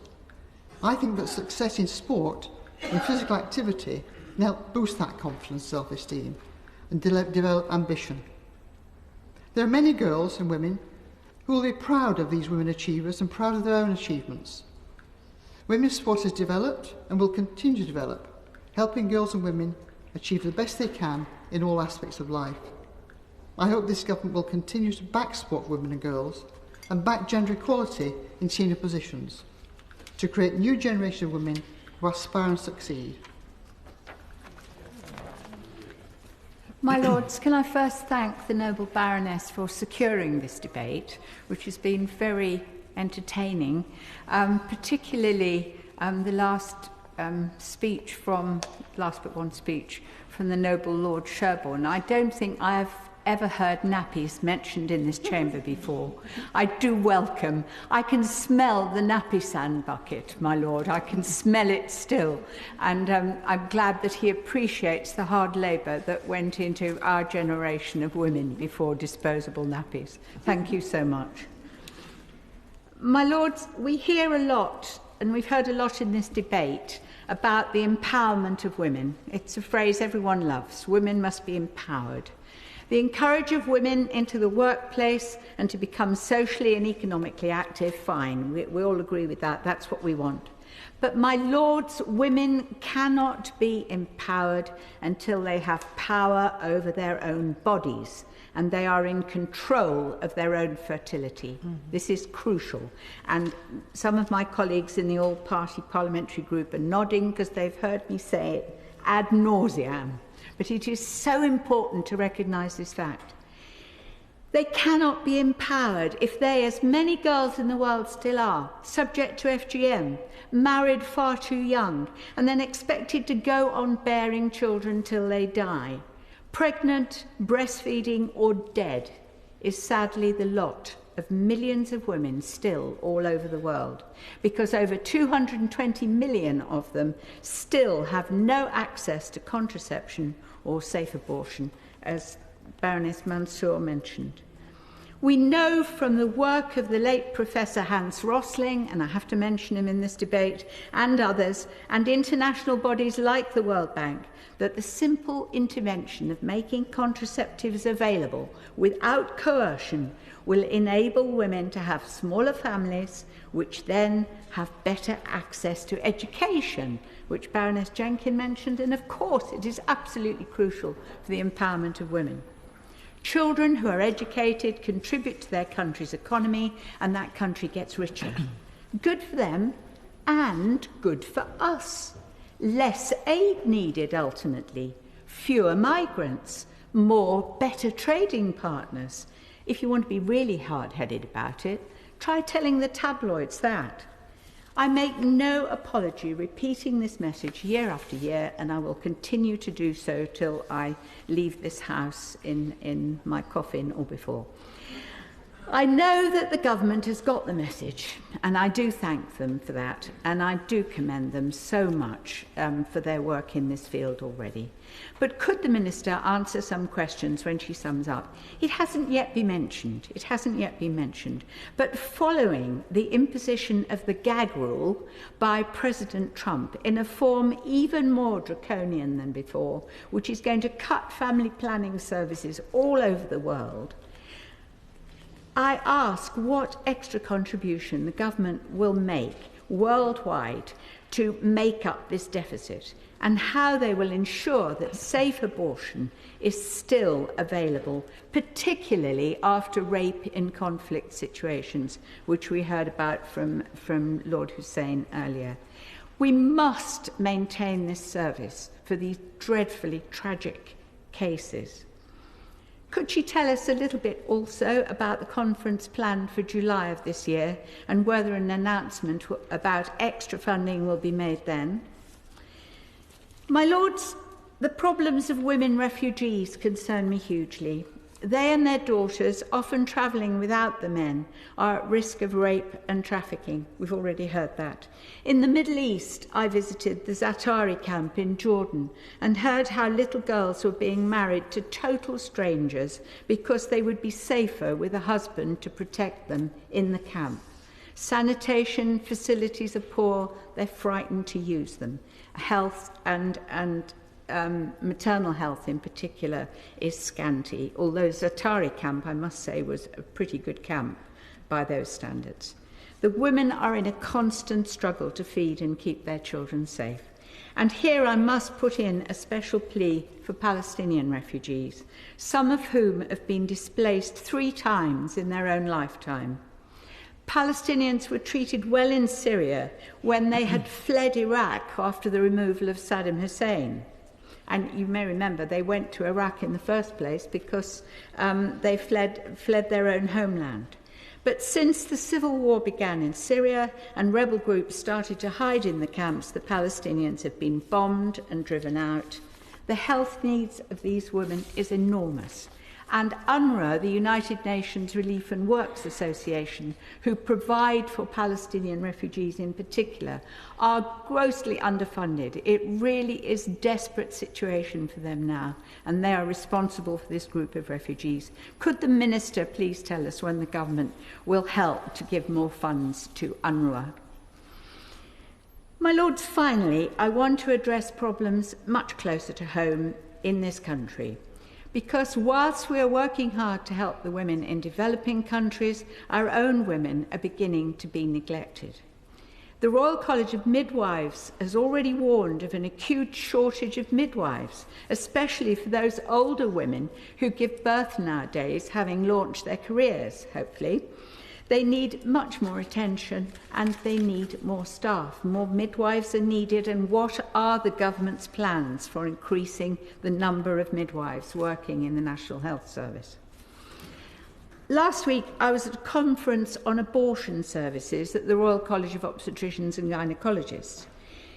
The shortage of doctors who can perform abortion, and the more tricky late abortions in particular, is very serious now in this country. It's very, very serious. Do you know that in this country there's only King's College Hospital and St Mary's Hospital that can do abortion up to 24 weeks? So women have to travel a long way if they need those desperate cases who need a very late abortion for their own health's sake or other reasons. It is desperate. This is because many commissioners now buy abortion services from the private and voluntary sector where no training takes place. This is really rather worrying because it means that young doctors studying obstetrics and gynecology cannot receive adequate training and experience because their hospital is not providing the service, so they don't see it happening. Can the Minister tell us what is going to be done about this problem and how they will ensure enough trained doctors to carry out this vital service in our own health service? And in conclusion, to return to international development, my Lords, I congratulate this government for what they have done in this field of women's health, and for giving in and for not giving in to the siren voices in their own party, led by the tabloid press, who think overseas aid is a waste of money. I do congratulate them, but I urge them to go on doing more. My Lords, may I add my thanks to the noble Baroness Shields for securing this very important debate. Noble Baronesses and Lords have spoken with such knowledge and passion on wide-ranging subjects, and I pay tribute to them. I just want to single out Baroness Howes of St David's for reminding us, if we needed reminding, of the struggles that black women have faced, and also to say thank you to my noble friend Baroness Barker for drawing our attention to the difficulties that transgender women are facing in the UK today. Maybe I can encapsulate the debate thus far as one in which speakers have greeted progress to date with caution, because much remains to be done. The World Economic Forum's methodical approach in putting together the Global Gender Gap Index report gives us an invaluable tool for keeping track of progress made across the globe.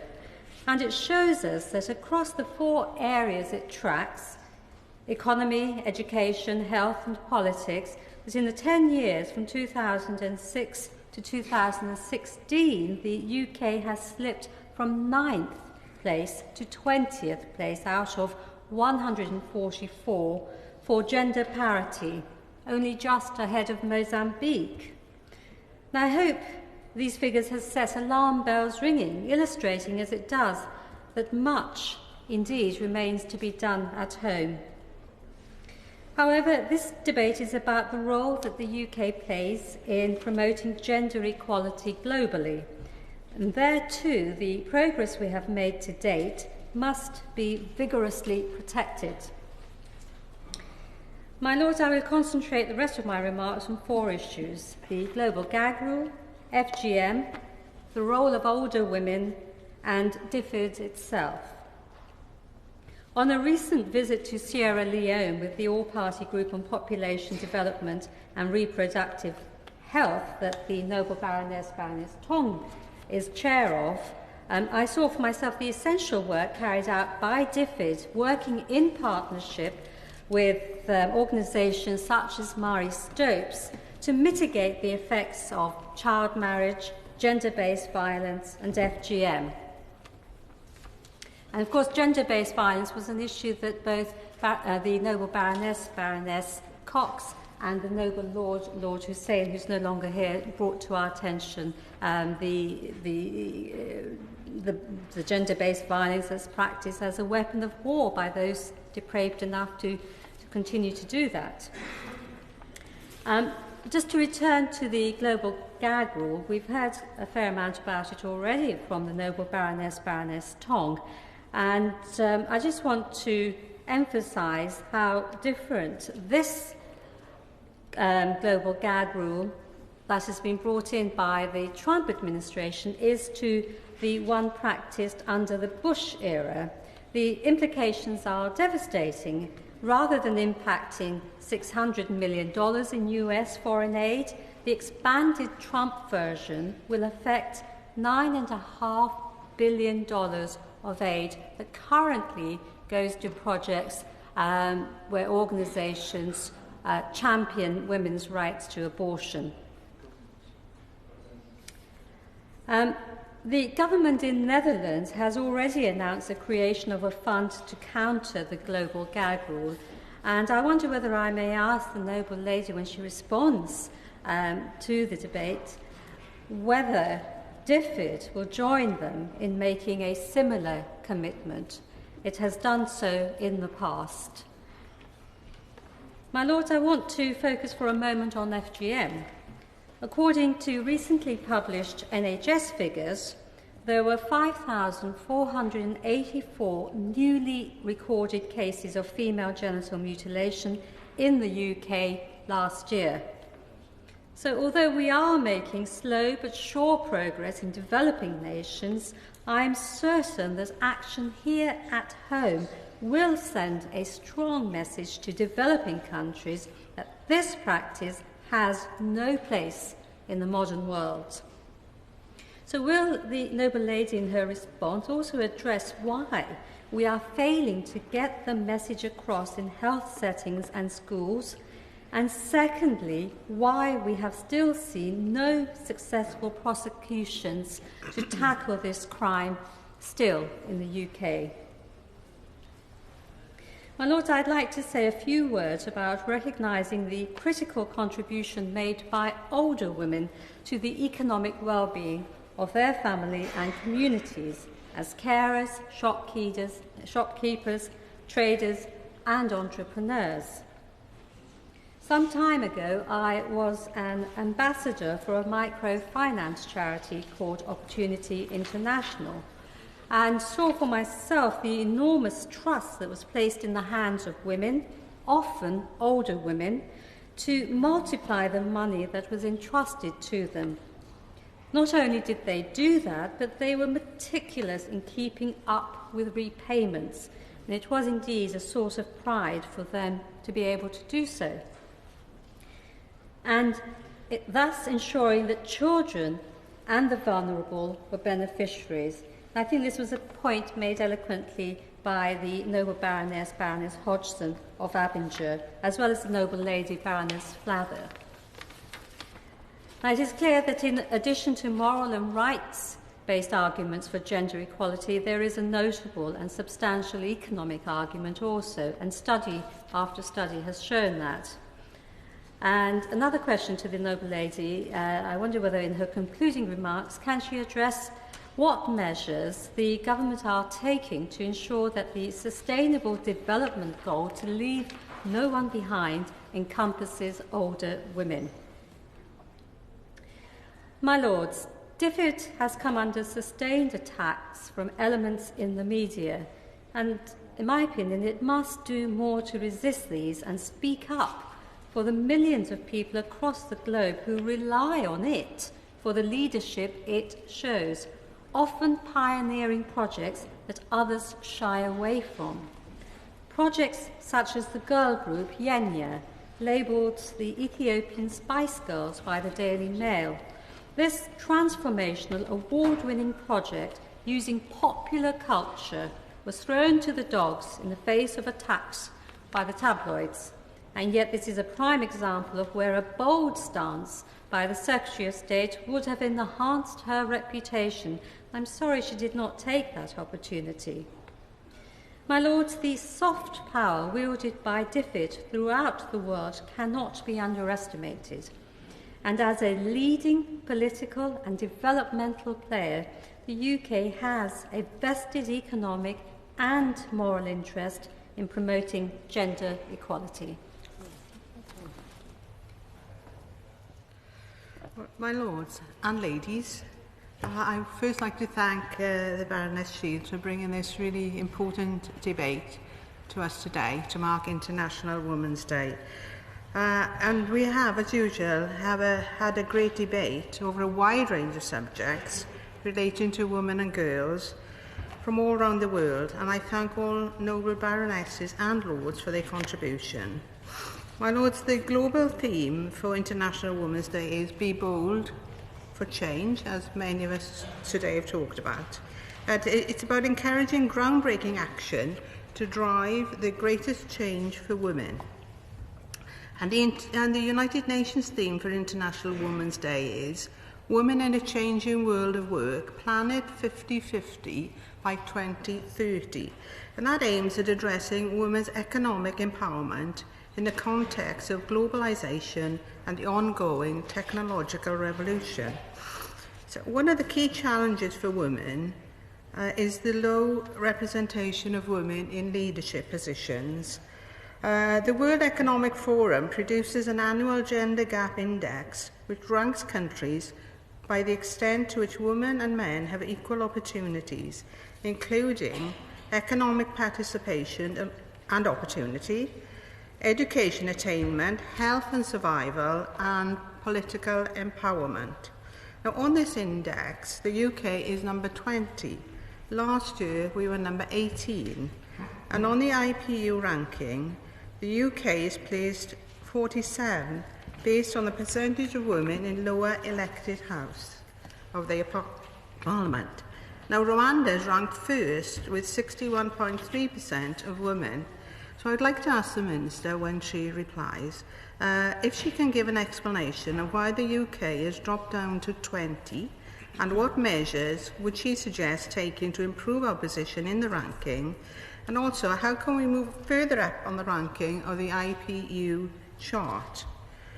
My Lords, where there's good representation of women in elected legislatures, it's usually because special measures have been put in place, such as happened in the devolved institutions of Wales in 1999 with the first elections. The Labour Party has special measures, which meant we had a good number of women elected to good seats, and that has continued.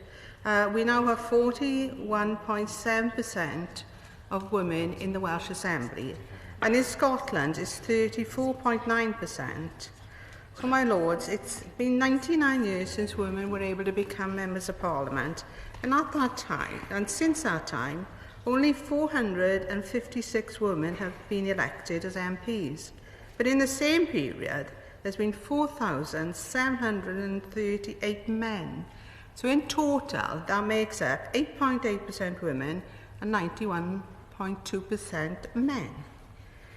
But in the Commons today, there are 195 women, and that's 30%, and 454 men at 70%. Now, that is an improvement, and we are improving, but it's all very, very slow, isn't it? So I'd like to ask the Minister to do all she can to ensure that the recommendations of the Commons Women and Equality Committee report, published on the 10th of January, which recommended the government legislates for a minimum of 45% of candidates from all political parties to be women, and where they fail, sanctions should be imposed. And that this should be enacted if the number and proportion of women MPs fail to increase significantly in the next general election. So next year, my Lords, we will mark the centenary of the Representation of the People Act that gave women the right to become members of Parliament. Now, I am aware there are already plans in Parliament to mark the occasion, but I would like to ask the Minister if she would agree with me that in the week of International Women's Day next year, we should do something more than just our annual debate. So would the Minister agree to have discussions with me and others to see if we can agree on a good programme of events to mark this occasion in your Lordship's House, without, of course, impinging on what has already been planned. So I think we could have a great time next year, couldn't we, marking this great occasion. But I would say, my Lords, 100 years is a long time to wait for women's equality, and I think we owe it to future generations of women to take positive action now. My Lords, another thing I would like to talk about is gender-based violence, and this is recognised by the UN as a direct discrimination against women, perpetrated against women because they are women. Domestic abuse as a form of violence against women and girls is internationally recognised as a serious violation of the human rights of women and girls. Eliminating all forms of violence against women and girls is essential for the realisation of fundamental rights, equality and non-discrimination. The British Crime Survey of England and Wales reported that there were over 100,000 prosecutions of domestic abuse in 2015-16, the highest level ever recorded. Where gender was recorded, 92.1% of the defendants were male and 7.9% of the defendants were female. So specialist support services for women, such as refugees, are a lifeline for women and girls escaping domestic violence. But women's domestic violence services are in crisis. Women's services have seen their funding shrinking rapidly since 2010, and a third of all local authorities' funding to domestic and sexual violence services was already cut by the year 2012, and even more since. So can the Minister explain why funding is being cut from these vital services, which does so much to help and support women and children at a time they need it most? I do look forward to the Minister's reply, but before I sit down, I would like to congratulate the noble Baroness Lady Vere on her recent marriage, and I'm sure the whole House will join in giving her our best wishes and wish her and her husband a very happy and long life together. Yeah.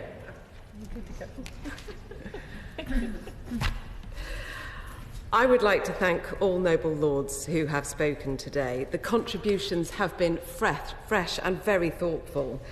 International Women's Day is a time for coming together, and I really appreciate how many speakers have reached across social and political differences and recognised the work of other people.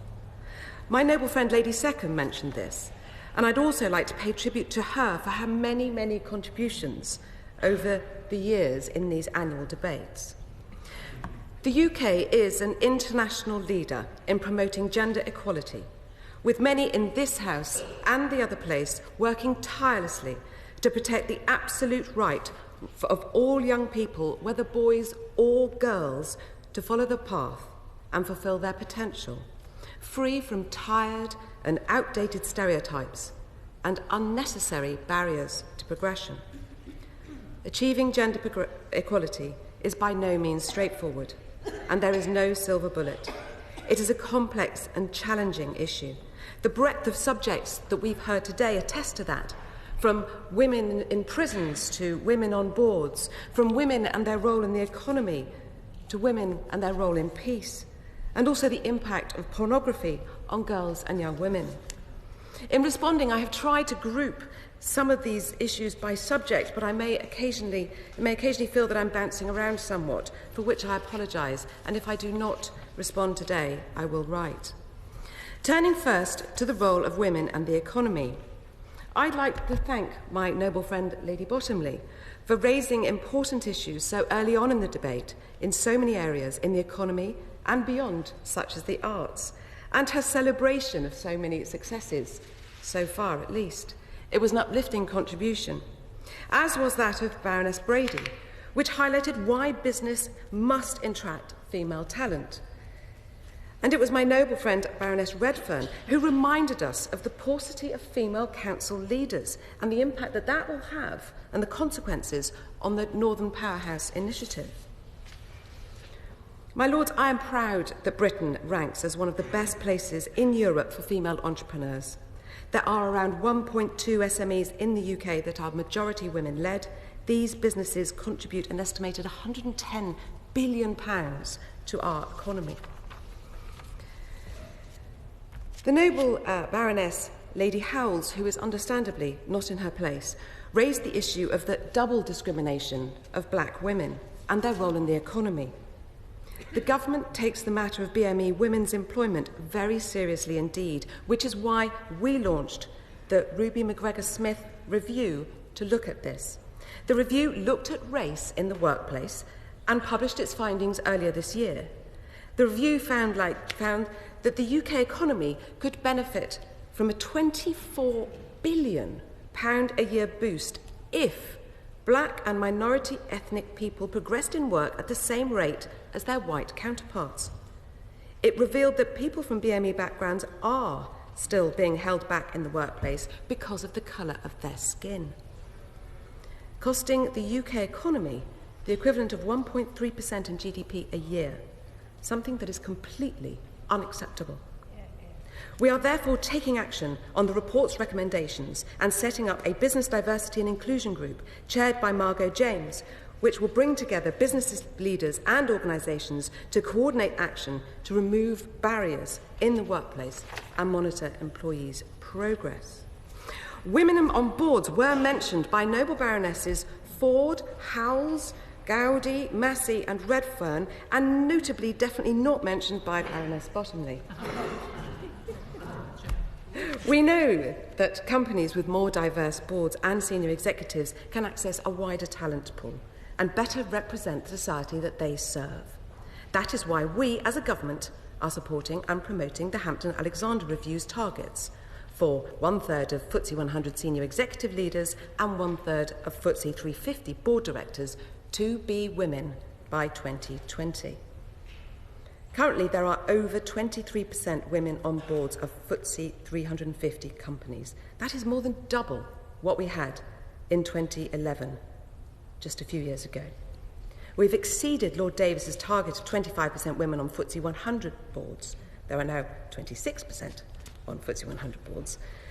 But we are well on the road. I think we can all see that. But the ultimate destination is not yet in sight. I was interested to hear Baroness Ford's ideas for how improvements might be made.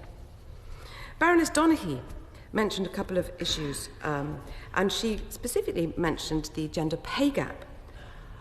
I'm very proud that this government has delivered on our manifesto commitment to require large organisations to publish their gender pay gap and bonus pay gap data. What gets measured gets managed, and what gets measured publicly gets managed even better. And she went on to say that there are no penalties if action is not taken, and I would beg to differ. We believe that the risk of brand and reputational damage will support compliance once gender pay gaps are made public. But furthermore, failure to comply would be an unlawful act and fall within the existing enforcement powers of the Equality and Human Rights Commission. The Equality and Human Rights Commission has and will continue to receive sufficient funds so that it can fulfil its role properly. Moving on from the economy and turning now to education. It is right first to talk about education of girls across the world, as mentioned by my noble friend Baroness Jenkin and my noble friend Baroness Mansour. I'm proud that the UK is a global leader in educating girls globally. Since 2010, the UK has supported 11.3 million children in primary and lower secondary school. That includes 5.3 million girls, and worked through global partners to train 380,000 teachers. In conflict-torn South Sudan, as mentioned by the Noble Baroness Lady Cox, we've helped 170,000 girls get an education. In Afghanistan, we've given over 300,000 girls access to school. In Kenya, our work has given disabled girls the chance to attend a mainstream school for the first time. The UK will continue to improve girls' access to education by helping 11 million children gain a decent education from 2015 to 2020 and supporting 6.5 million girls in school. With regards to education in the UK, my noble friend Baroness Bottomley's made some comments about higher education. We, as a government, are committed to achieving gender equality in all areas of life, including academia. That is the logic behind the Athena Swan Charter, which was established in 2005 to encourage and recognise commitment to advancing the careers of women in higher education and research. By being part of Athena Swan, higher education institutions are committing to a progressive charter, adopting a commitment to gender equality within their policies, their practices, their action plans and their culture. And we encourage all higher education institutions to sign up to it. And in schools, and for girls and young women, this government is leading the way. As Baroness Benjamin said, both ensuring that PHSE is mandatory in schools and in the provisions of the Digital Economy Bill. And Lord Sheikh's contribution was most interesting. The paradox of the education level of Muslim women versus their involvement in the economy. And I hope that he will take forward his obvious passion for the subject to collaborate with others in the Muslim community to come up with some specific recommendations. And I would encourage Baroness Udin to contribute to any work that goes on. She also mentioned the Casey Review. And as we know, that was only recently published, and the government is considering the Casey Review's findings and recommendations very carefully and will publish plans for tackling the issues raised very shortly. Turning to matters international, the Noble Baroness Lady Prosser talked about the commitment of the government to overseas aid spending, and I can confirm that the government remains fully committed to spending 0.7% of national income on overseas aid, and this is enshrined in law. And it is this government, and specifically the Secretary of State's Priti Patel's goal, to make sure that the government is completely focused on ensuring that taxpayers' funds are spent in the most effective way, and after, indeed, detailed consideration. So it would be inappropriate for me to comment on any further funding commitments in the future. I'd also like to talk very briefly about something we mentioned earlier today. The UK is a leader in anti-corruption measures. Corruption has a devastating impact on the lives of women, men, and children, particularly in developing countries. And only today we were discussing the Criminal Finance Bill, which has cross-party support, which will further our efforts and those of our allies internationally. Baroness Hodgson raised sexual violence in conflict, as did Lord Hussein. Sexual violence in conflict is something this government is committed to ending. That's why DFID, the FCO, and the MOD are working to expand the reach and implementation of the UK's Preventing Sexual Violence in Conflict initiative, focusing on Iraq and Syria in particular. The UK is committed to ending all violence against women, which is why we were instrumental in securing dedicated targets within the Sustainable Development Goals on ending all forms of violence against women and girls. DFID doubled its programmes on violence against women and girls from 64 to 127 in 2016. In 2013, the UK made the largest ever donor commitment to tackling FGM, with £35 million to support the Africa-led movement to end FGM over 5 years. Turning to the Noble Lord Hussein's point specifically on Kashmir, we recognise that there are human rights concerns in India-administered Kashmir, including allegations of rape and sexual violence.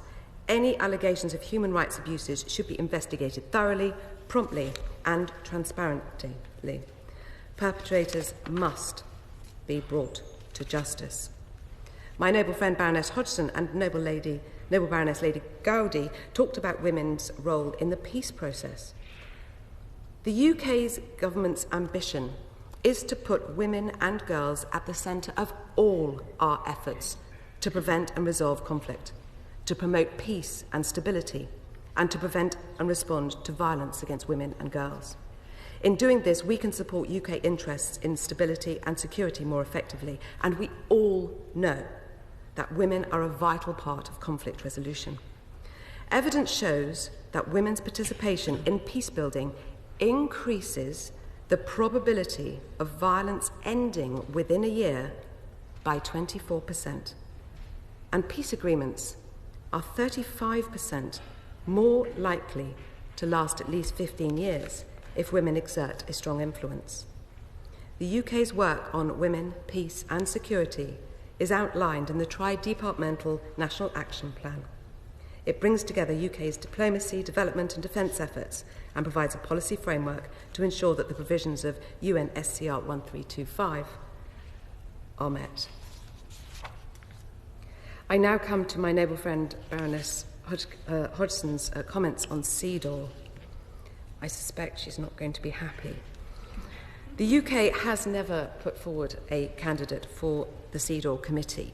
This is an issue that we do keep under review and consider further each time there is an election for these positions. We are very committed to our responsibilities under CEDAW and will be submitting our periodic review to the UN this summer. This review will set out the progress we have made towards achieving gender equality since 2013, the date of our last review. I will endeavour to press further, lest a more appropriate response be forthcoming. The gag rule has been raised by the noble Baronesses Tong and Sheehan. My noble lords, the UK firmly believes that supporting comprehensive sexual and reproductive health and rights of women and girls through proven evidence-based public health interventions saves lives and supports prosperity. We will continue to work with all our partners, including governments, UNFPA and civil service partners, to deliver this. On the issue of safe abortion, the US and the UK are not like-minded. Research shows that restricting access to abortion services does not make abortions less common, it only makes them less safe. The UK will continue to show global health leadership by promoting and supporting comprehensive, evidence-based sexual and reproductive health and rights. We will keep our contribution to these services under review as the landscape changes. The noble Baroness Lady Tong mentioned funding for Palestinian refugees specifically. The UK is one of the largest donors to the UN Relief and Works Agency for Palestinian refugees, which provides services to some 5 million Palestinian refugees, including 70% of the population of Gaza. This ongoing UK assistance is supporting the provision of basic services to refugees across the region, including the occupied Palestinian territories. This assistance is focused on support for the most vulnerable, including women and children. Turning to more domestic matters, the noble Baroness Lady Gale talked about the report from the Women and Equality Select Committee about how we will be able to improve the proportion of women elected to the House of Commons. The government welcomes the report from the WESC and is committed to improving opportunities for women in every workplace, including the House of Commons. Parliament should be representative of the population we serve, and we should take the opportunity to celebrate the progress that's been made. We have more women than ever in the House of Commons, and indeed in your Lordship's House. However, it is clear that more must be done and that tackling this issue will require concerted effort in all political parties as well as in government. The government is therefore considering the committee's recommendations carefully and will respond to the committee as soon as it can. The noble Baroness Lady Barker talked about the Women and Equality Select Committee report into trans people. Ensuring that transgender people are protected from discrimination and able to achieve their full potential is a priority for government. We are grateful to the committee for looking at this important issue and responded to their recommendations in July 2016. Furthermore, we will publish an update to the Trans Action Plan in due course. In order to further support transgender people in the UK, we have also committed to review the Gender Recognition Act 2004 with a view to demedicalising it and streamlining the process, improving gender identity services. NHS England is increasing spending from £26 to £32 million this year and will run a national procurement of adult gender identity services to award new contracts in 2017. The NHS and others are developing a national workforce and training plan in order to reduce waiting times.